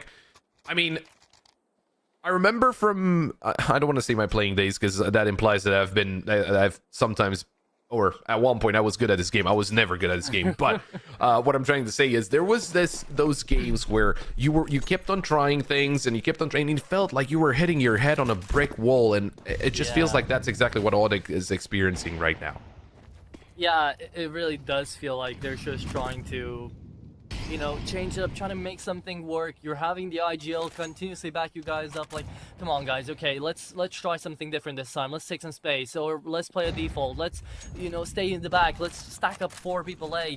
Nothing working. It's just the enemies somehow, some way managing to tick you off on every single angle, find you at every single corner. And it is just one of those maps. It's so tough to see for Audek though that this happens on their Anubis. Right? Because if this happened on Ancient for players, we'd kind of go on and think, okay, but now they have a chance to actually bring it back on their own good map, right? Seeing as that was a bad map, quote unquote. No, right now, this is your best home turf. This is where you want to be. And you're getting handled right now. Huge nade in towards main as well. Leaves 90 and Woody down to half HP. And look, another early rotate coming through from Audek. Again, unlucky because it's not going to be on the A-bomb side. They take up the space in through middle, and players are still playing defensively. They're still grinding down that timer, waiting to find the initial frag out here to be able to get into the B-bomb site. Molotov forces Serutera back. That's the confirmation with the audio that he is here. No flash at all. It's just a dry peek, and the confidence out of players is out of this world. They go for the second. Serutera doesn't connect on anything, and that's a problem too. Nothing connecting means no kills found, and still into the B-bomb side we go. Complete dogfight. Advantage there for Audek, and they still allow the T's to push into the bomb site. XNS is gonna plant. Let's see if he's gonna be denied. Bomb still goes down. Easy frag for Woody. Could have been made faster, but it doesn't matter now. 1v 1v2 out of Volterra. He's 14-4, and he can always find more. Comes in the flash, comes in the smoke, nothing to be seen yet. Diffuse kit there onto Woody as well, trying to get to the bomb site. There's one peek, and there's the second. Woody finally takes him down, and after what felt like forever on the camp of Audic, we get to see a round converted here, Pop. Well, I guess with that round, we can see that, you know, not everything is with that round like that, right? Because players, they take down Serotera. They were so sure there was no one in the corner, and maybe a little bit of overconfidence, that they just started pushing in. They didn't see anyone quick enough to kind of realize that there is a couple more players there. And then they were so focused on water that they did not expect them to be pushing out of Temple, right? So some mistakes here and there, nothing that players cannot recover from, but it's still a round on the board for Audic, and it's surely not enough, you know, to get the confidence, to get them pumped up, saying, okay, let's go, we got this. It's still like in the back of their minds, this is still very bad. And look at that, Spinny, what a find. That is Woody. That is the opper that he finds, although they do have a second op onto Medius, and again, 3 players towards B. It seems like, well, it worked out in the previous round. Might as well try it again, see if it can work out once more. But players got the opening kill, and they opened up mid. They could just, you know, try and wiggle themselves in, see if there's an opportunity to push in through mid. Also, Nighty just taking some free damage. Players, they're reading them like an open book. They just need to be calm about it. They don't need to be overly excited. Indeed. And they've been doing a great job at being calm so far. I mean, we've seen so many great calls being made. Huggy even gets away with one here. Serotera saving grace. Takes down 2, 45 seconds. Looks for the third, was already low HP. Volterra finds him on a bullet. And on a moment's notice, it comes down to a 1v2. Matios has not been having a good time at all. And again, in that round 2, it's Serotera to save the day here for Audic. Can they do it this time? There's no util. Was it enough? There is no util. There's not even a fuse kit out here onto Matios. There's just going to be dry peaks all over the place. USP in hand. He's searching for a rifle, but they're both in main right here. It's planted for them. This is the best course of the scenario out here for players. Couldn't have been better. He's forced now. to run away. Surely. Yeah. Yeah. He's forced to run away. The moment he goes in connector, he's forced to run away. If he would have found the defuse kit and molly a little earlier, maybe. But still, you're worried about a couple of angles, right? You're worried about the left side of main, but also the right side. And you can't really cover both of them at the same time. And with the bomb planted area, it was obvious that they were... At least one of them was towards main, right? It was planted out in the open towards that side of the map. So, just starting off like this, with Spinny finding that opening kill, and also, you know, Serotera, this was a very important double. If he finds that third, it gets a lot closer, because it was Myth Bettini against Medius, then he was in 1v1. You could try your luck with that, but still, in the end, a good round from players. Audic showing some signs with those skills, especially the double kill out of Serotera does inspire a little bit of confidence. Are they gonna open up mid once again? It would be crazy. Togs right around the corner, spots out Hoogie, gets the kill. There's Volterra with the trade, and they could get themselves a quicker round in towards the A site this time. Forced back, Witty. Forced to run away, play heaven. Calling in for an early rotate out of Serotera as well is not bad, with the space being taken out in towards main as well. A good peek coming through, Spinny. 1-for-1 trade. Volterra out of the fight. 16-6 Volterra, by the way. He's been going crazy. 90. Yeah, he is very deep in there. But it might not actually matter. The players that matter are on mid right now. It's coming down to 1v1. The AK's holding, and the AK wins out the fight. XNS. What awareness does this man have? He turns this fight from a 3v3 that was in favor positionally for Audic into a 3v2 that now Audic are forced to send a player in towards the B-bomb site. It's a 1-on-3 for Woody. Look at this. I mean, in any other situation, you take down a player like Nighty in his position, you rush down towards B, but no, they're just sticking around, and Woody got out.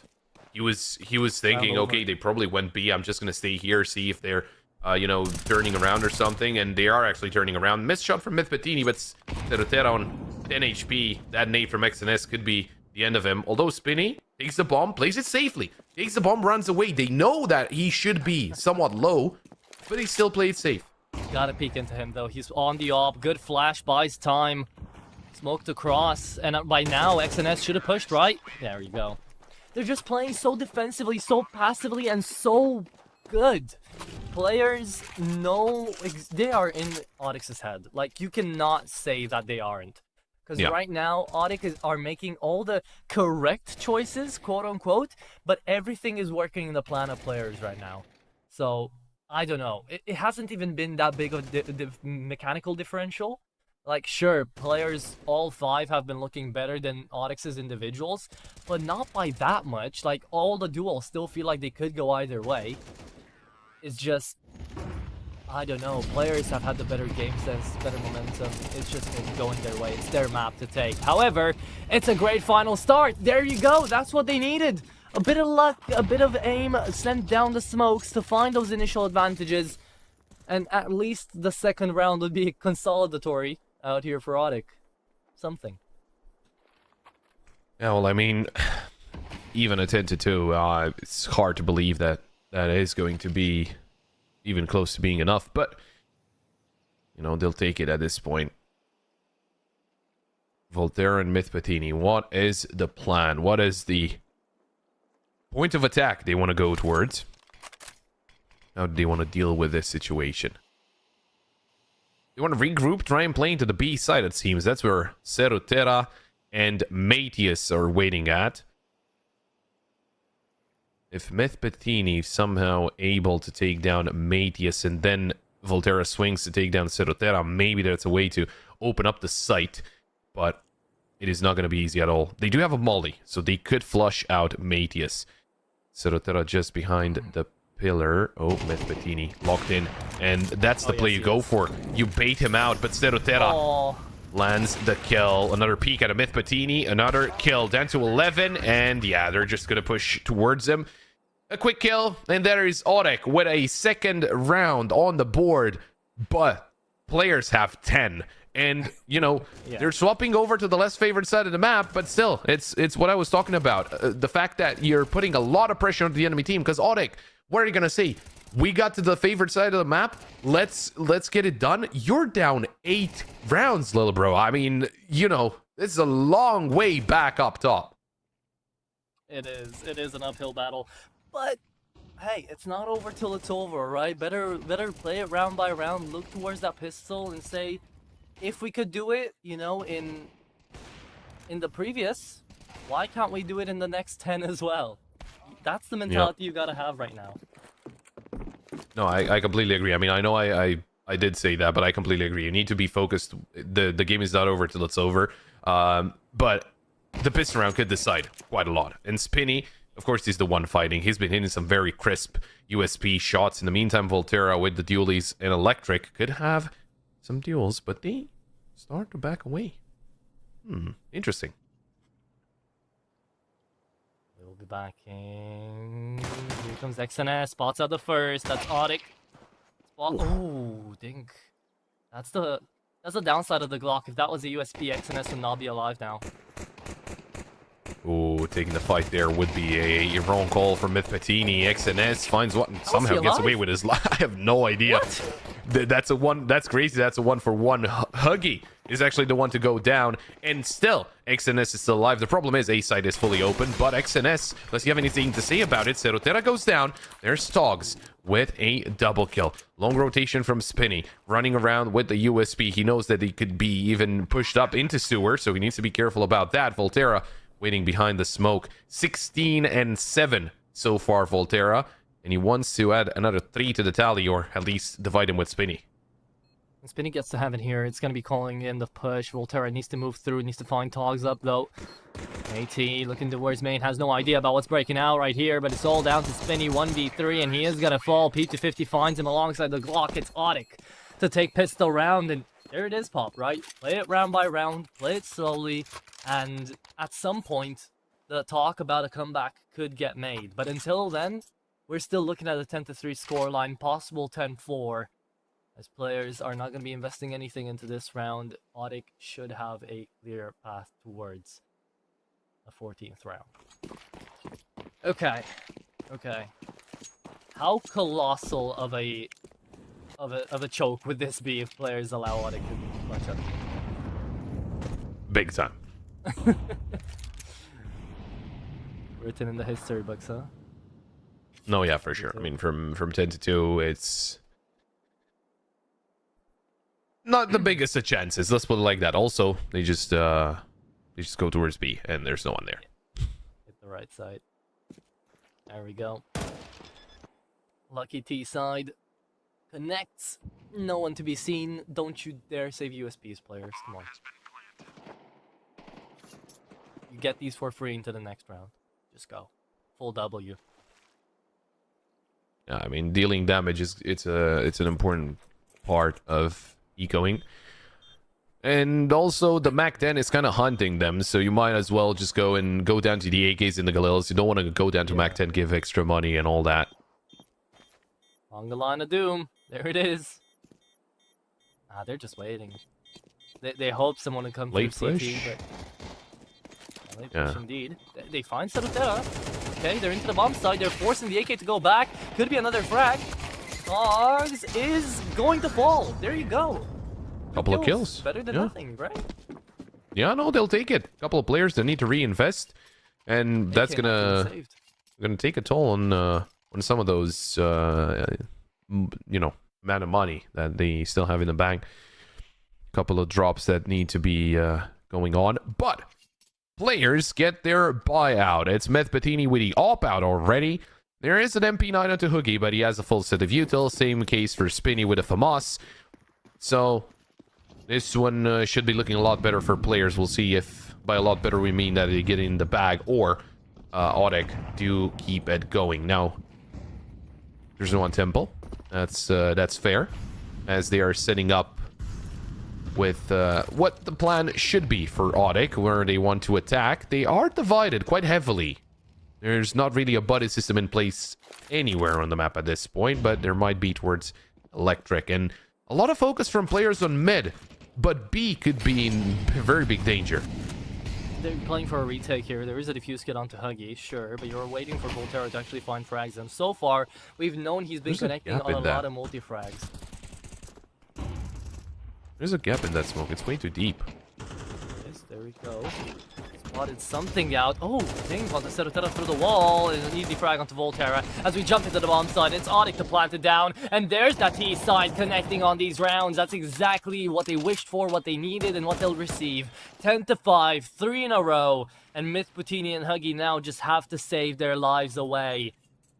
As players, even with that amount of lead, that amount of round count above Audek, they could lose it if they're not careful. I want to see a tackle pause now coming through from players.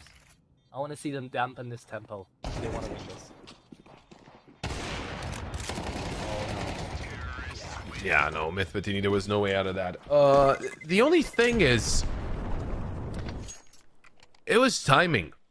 I'm gonna be honest, I think everything happened after they got to the site, and they got all of those kills because of timing.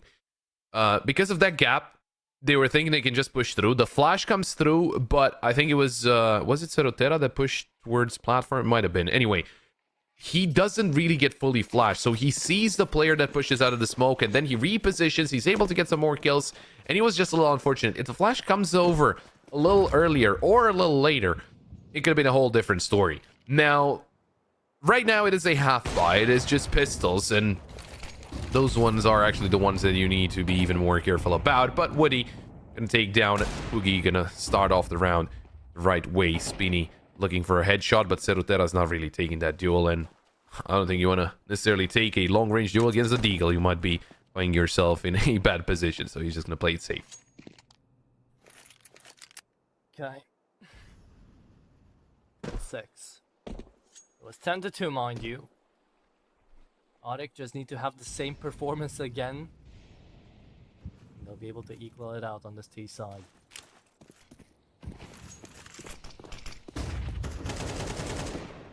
It seems the big factor right now isn't even the weapons. It's with how the CT side is working out.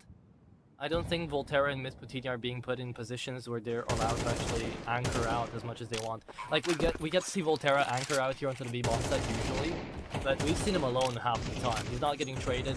Players opting to have a lot of control down middle I'm basing a lot of this off of the first gun round that we did get to see out of players, with a 3 mid push. Like, yeah, we're getting to see players trying to take up a lot of space in towards the middle of the map, but you usually do that if you're either with a bad buy and trying to retake, or trying to find damage. Great 3k out of Nate there, by the way. Yeah. So, yeah. I haven't seen a lot of great retakes so far out of players. If they'll continue to play like this, then I don't think they're actually playing to their advantages. No, I would assume that was more like a maybe an anti-strat, maybe try and overwhelm mid, because that's where probably they're gonna take their first buy round. Because if players want to play like that, where they kind of try and guess where the enemy's gonna go and try and aggress towards them, it's gonna take them a little bit of time. It was Matthias, actually, the player that was referring in the previous round. But yeah, it's going to take them a little bit of time until they understand how they like to play and what they tend to do and how they could counter them. So I am assuming that we're going to see a more defensive side of players in this round, not really pushing on one of the sides, because that just, obviously, as we saw in that previous buy round, it leaves up a lot of openness, right, to one of the sides, and Audic could actually profit off of that. So right now, of course, the tech pause, Togs, well, something happened, obviously, maybe a quick reconnect and we can get back underway. Thankfully, he didn't buy, so I don't think there's a need for a round restart, and we can get back underway fairly quick.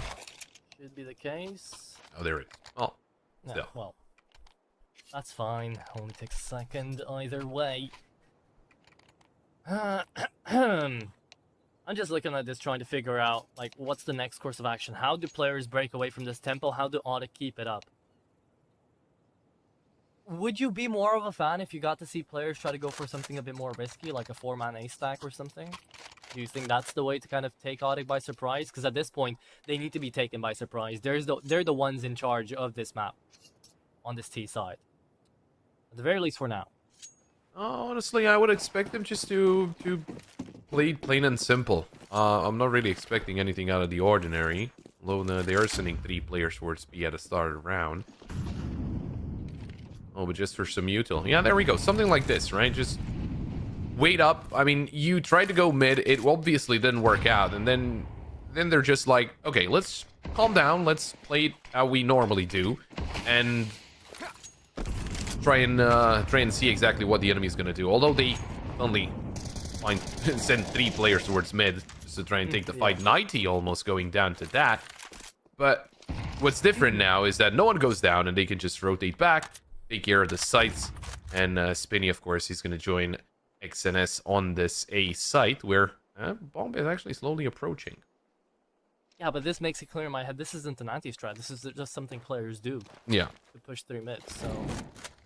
Yeah, if they keep doing this, they lose out players out into mid, it's going to be a struggle. But we're not talking about that anymore, we're talking about the double of that. Matias just finds by keeping left click pressed. They literally ran into him, he wins the round, it's 10-7. There's nothing for players really here to do. Wow, okay, yeah. And at this point, I can't even whine about the fact that they sent in 3 players mid, because it didn't matter, right? At the end of the day, it was just a double peek that went wrong. No counter util, no info, no nothing. I'm a little on the fence by the fact that players do hear the information from the Molotov into main, and they still decide to double peek into it, knowing that there might be a rush, there might not. So, yeah, they were just kind of on the bad side of the coin for that one. Besides that, it's just as quick and as straightforward as it gets, 10-7. Yeah, I mean, Audic looking completely different from what we've seen from them the first half, where they looked a little lost. And it looked like players were just running away with all the rounds. They were getting all the kills. Now, it's not really happening anymore. I mean, players, thankfully, they can get another buy-in. But I'm curious if they're going to go again for that mid play or just focus more on the sites. Because obviously, that would have been the right call, but that's what we are able to see, and it's way more limited of what they do know about how Audic tend to play this. It's only 3 rounds between the 2 teams, and come a long way from being 8 rounds up their players, so... For sure. And this is one of those teeth-gritting moments where the morale probably in the team goes from 0 to 100 so fast. Right, you think, damn, this is just one of those games. It's 10-2 from their T side where nothing's working out for us, nothing's really landing. And then players are feeling the same side of the coin. They're just thinking, okay, this T side is just running us down. But again, the difference is always the mid smokes. I think every single time we've seen a different round happen, kills have been coming in through mid. Either Togs or Huggy or Natey, Woody, someone finding something in towards middle triggers a spark to change up the call of the round. Yet it's still a standard 3-2 setup out of players. It's not like they've really changed anything positionally wise. They've just managed to find a man advantage. So how will this influence the outcome of the round? Audic, finally a foot down. And Spinny's starting to gain a little bit of confidence to try to take up space.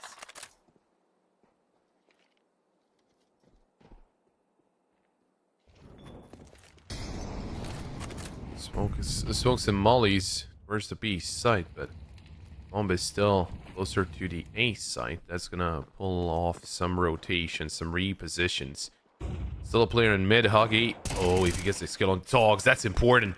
They find a player in mid, that means the play is not going towards B, and everyone is rotating out of the site. Madius does get a kill onto Huggy. That nade will deal a lot of damage, but Madius with that double gets an equal number. It's a 3v3. Make that a 3v2 as Woody hits a wonderful shot, and he's gonna hit another onto Spinny. Mythpatini now with the op, misses the shot, and it is Woody who gets away with a wonderful triple kill, and Audic, somehow they're able to get away with that round.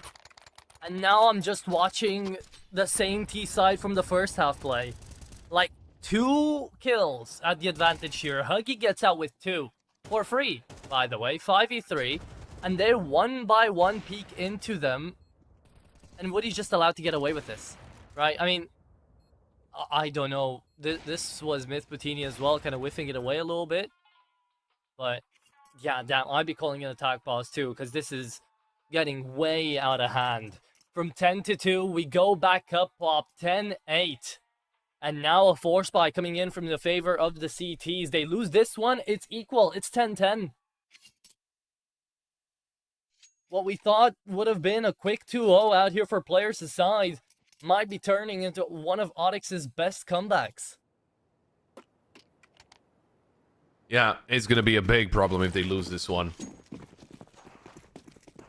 No defuse players. I mean, I'm just thinking, what could have gone better? I mean, the round itself looked good for the set of players. It looked like they should be able to get the retake in. Yeah, just peek together, no? Like, yeah, that's fair. I mean, never expected Woody to be that close, but still, you need to react accordingly. And yeah, you're 100% right. Just play as a unit so that you can get the trades in and all that. So now, Audic once again split up all over the map in an interesting position. Although Volterra is going to peek out, gets the kill onto Cerutera.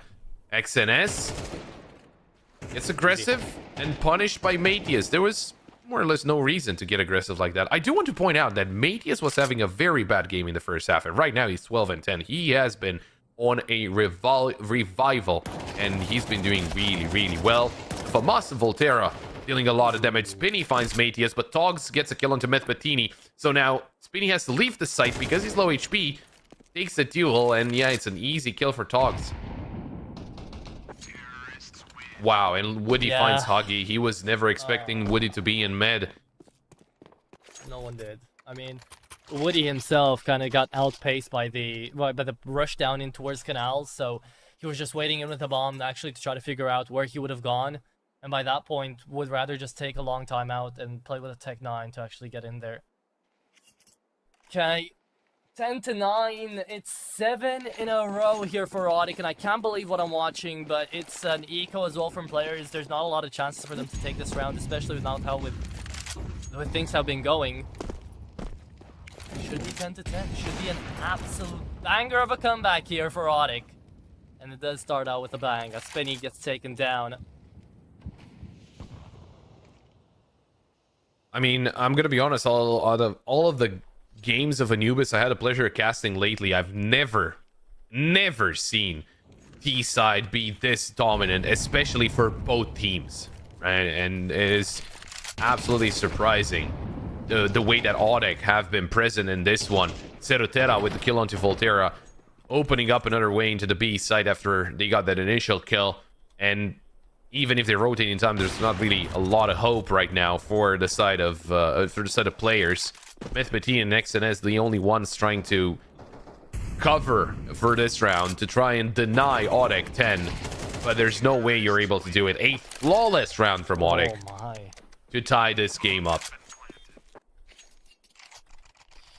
Yeah, this is wild. This is not what I was expecting. Again, imagine how different it is if pistol round gets won by players, right?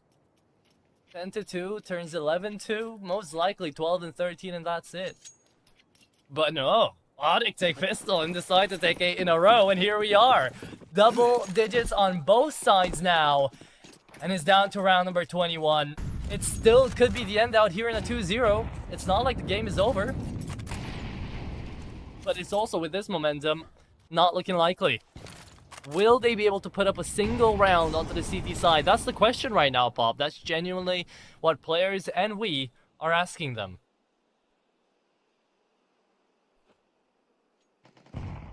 Well, guess we're gonna have to find out in Juicy XNS. I think a more aggressive stance. That Molly shouldn't really affect him, but he spots out the player. In the meantime, Spinny eliminated by Woody, so the opening kill does go the way of Audek. Taking a swing into water. Yeah, that nade also just almost eliminating XNS by itself, down to 28. You know, you're taking a peek into water while you know Woody has an op and he's having a good second half, and it's not even Mythmatini swinging. Maybe not the best of ideas. Good shot though for Mythmatini. Takes down 90, but there's Matius with a trade. Dogs, I mean, he gets in to get a double kill. That's crazy. And Huggy got himself the op, but he's in a 1v3. Yeah, and Woody's just gonna hold that angle. There's actually no need to peek into him. There you go, Woody. Oh. What's he shooting at? Woody? Huggy? Maybe ping? No idea. Genuinely no idea. He still wins that too. Somehow okay. Leaves us in a 1v2. I don't think he can really afford to save here. If I were in his place, and again, I'm not the best of comparisons, I'm not the best of players, I would not be attempting to save here. It's 10-10, turns 11 for Audek. Sure, you save an op, but your team doesn't have a buy into the next. I mean, don't get me wrong. If you ask me, you never save. You just go for every single round, and probably that's why. Fair. I never made it to pro, but you know, yeah, no, I tend to agree, but at the same time, you're still very far away from the site. You're losing a lot of time getting to the site itself. So I understand why the save comes through. Gets a kill onto Cerutera, and as long as he doesn't swing too much. Oh yeah, he's hurt the last player anyway. 11-10. Audek, this has been 9 rounds in a row for them. Players, nothing. I mean, not even close. And what can you do? I mean, you tried being aggressive, especially in mid, and I mean, did it work out? You got a kill sometimes, but then the round was still lost in the end. Then you tried just playing passive. It didn't really work all that well either. So how can you defeat Audek here? You've fallen behind. You were in the lead for the whole game, and now you've fallen behind. Good shot from Volterra to take down Togs, but they do lose Spinny in the process. Now they might be losing mid control as well. A lot of smokes invested. Maybe this was one of the big problems out of the CT side. So much utility invested into like the first 20 seconds of the round, and now look, they're down to a single incendiary. Whereas Audek, they can go for a full exec, and there's nothing players can do. Literally nothing. Maybe it doesn't matter how good you are mechanically, individually right now. The trades are always going to come through, and it favors the T side. It's the nature of the map, but it's the nature of how Audek are playing it right here. Forced to fight, and it's Mythmatini good for one. Sure, Huggy finally trades out. The trade's finally landing for players. However, the round is not over yet. 90 and Cerutera, the only 2 obstacles away from players to finally put their first round on the board here onto the CT side. Mythmatini down to half HP. It's Huggy as well on 60 and on B.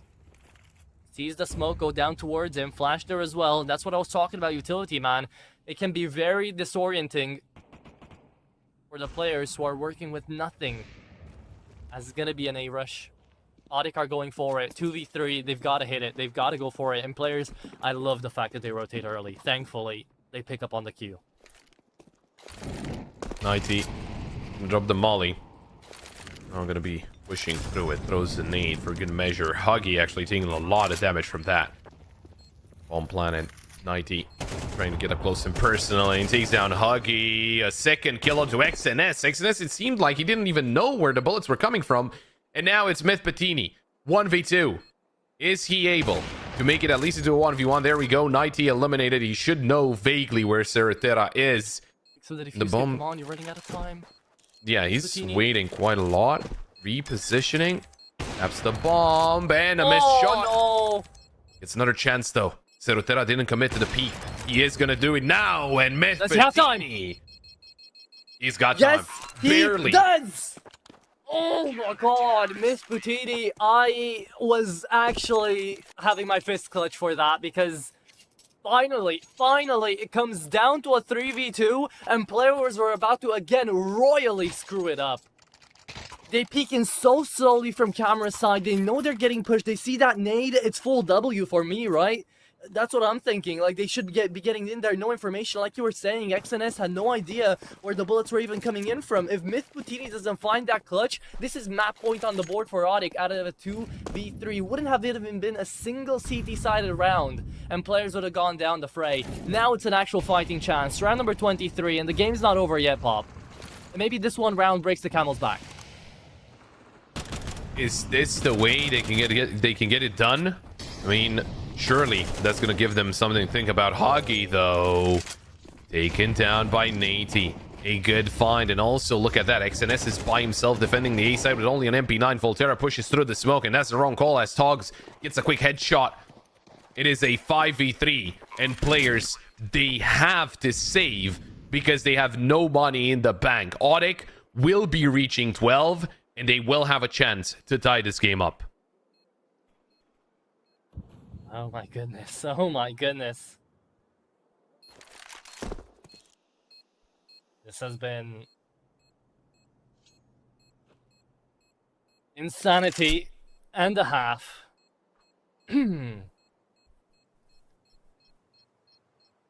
But here we are.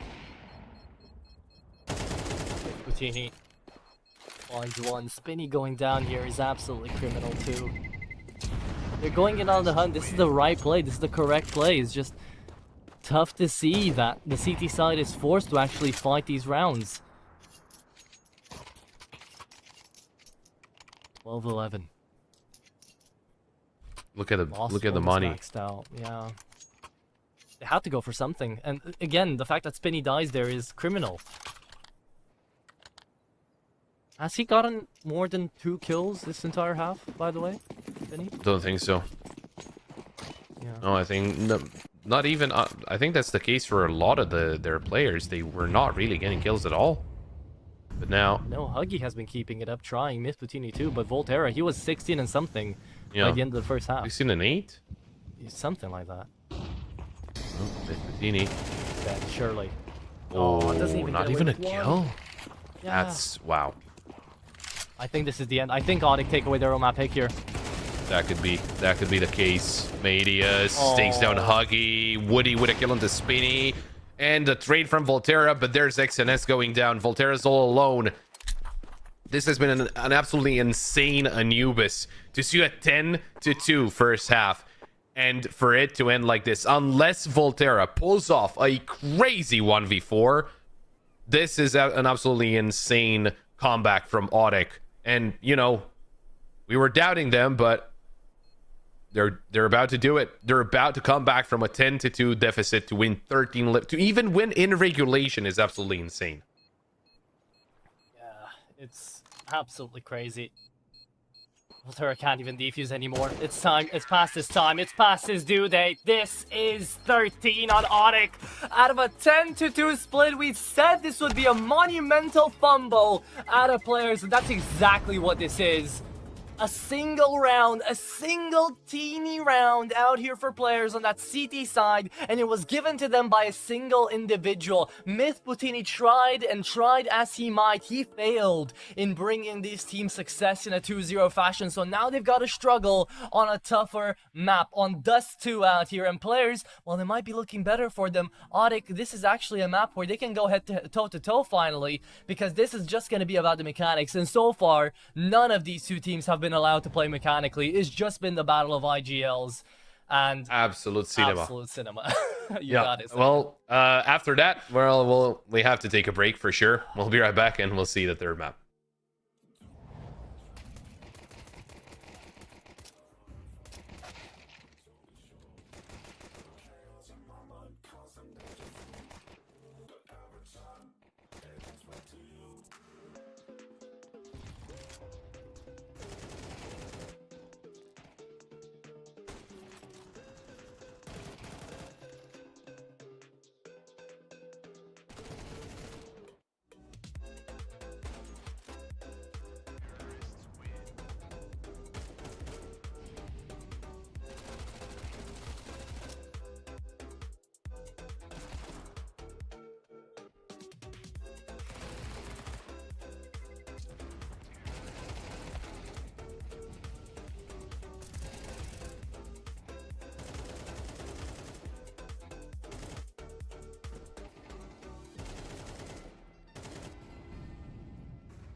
And after a 30-minute breaker, we are back here with the decider, because we had to go to the decider, didn't we? After all, just the biggest of fumbles happened already on map number 2, so might as well give us, hopefully not another, right? Because if we go through another one like that, then we're definitely going to be losing our minds.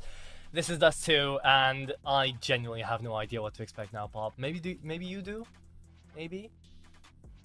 I mean, look, I'm not expecting the same kind of performance. I'm not expecting a comeback like that. Auric, they played this map 3 times. They lost every single time. They lost against solid players and bounty hunters. But all of those games have been close.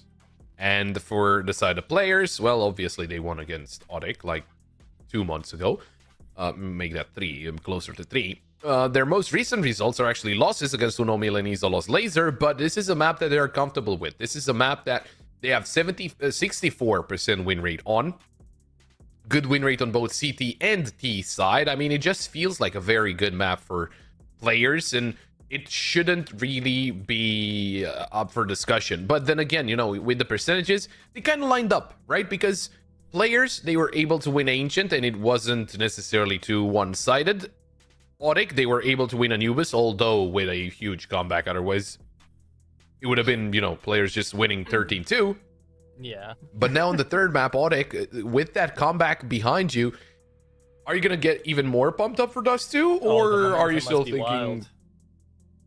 I mean, you could be thinking, let's go. We just came back on what is arguably our best map. Now, what are we going to do on arguably our worst?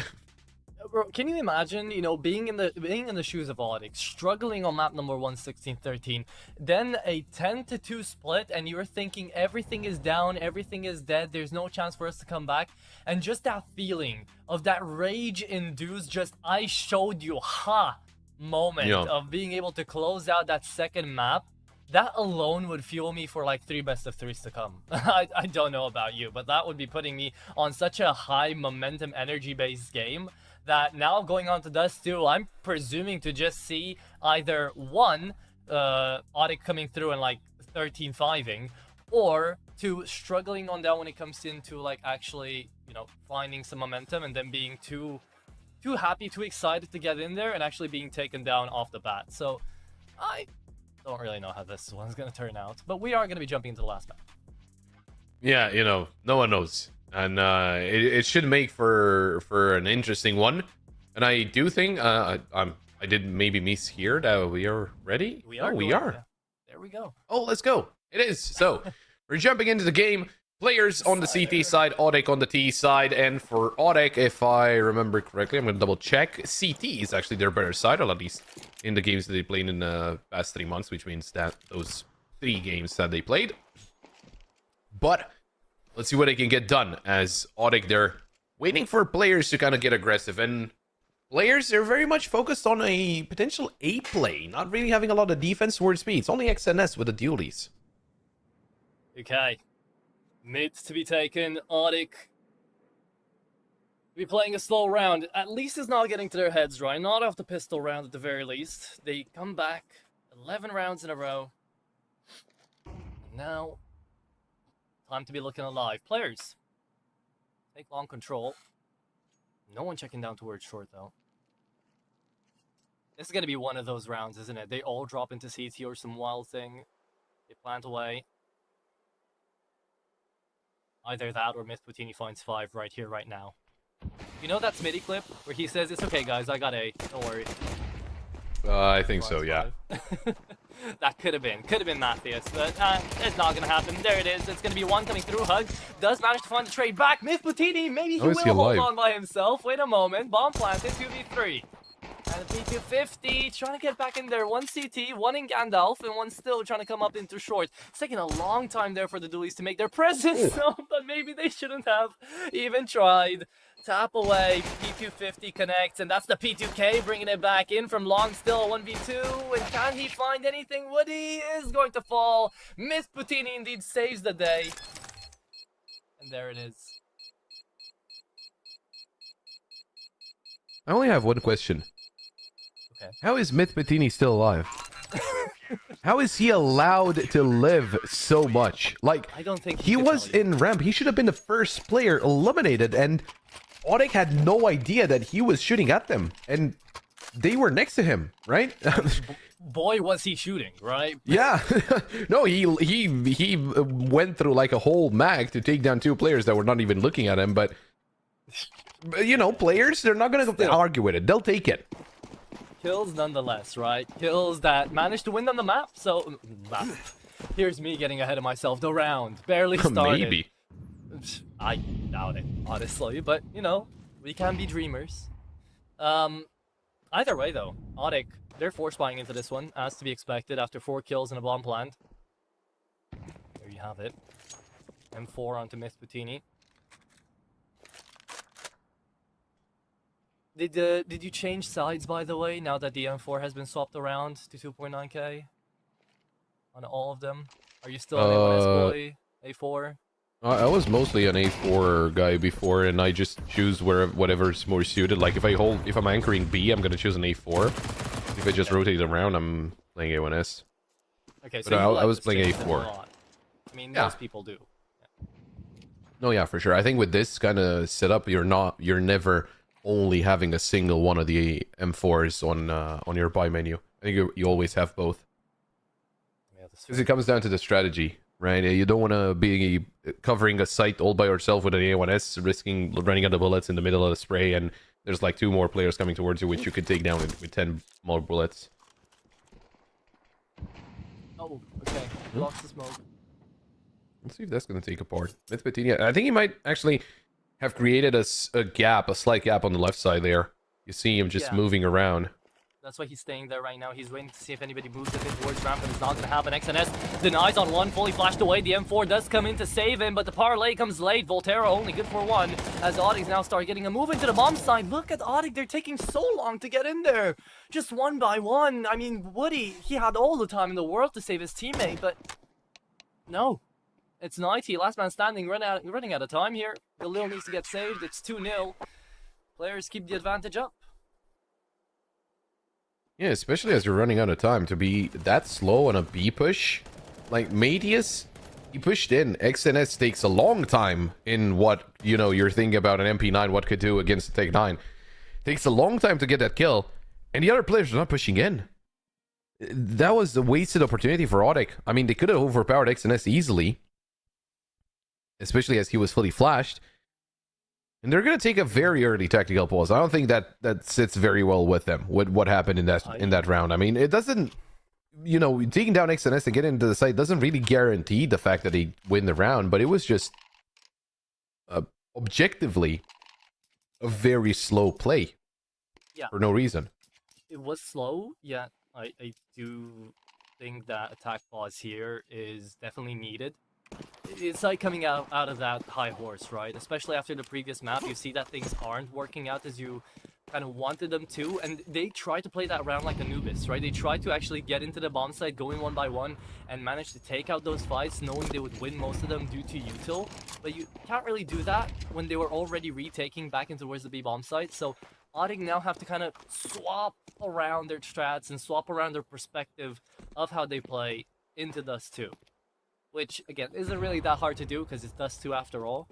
But it is a scenario they still have to get acclimatized to. With that being said, though, players send 5 people mid now, and they're seeing everyone crossing towards long. The bomb's at least going to go down here for us. Oh, the Molly will deny it for now. 90. Let's take down Spinny. Another Molly coming through. And a third. Okay, they're really trying to deny this bomb plant. Send out the flames. Oh! Damn, nice shot.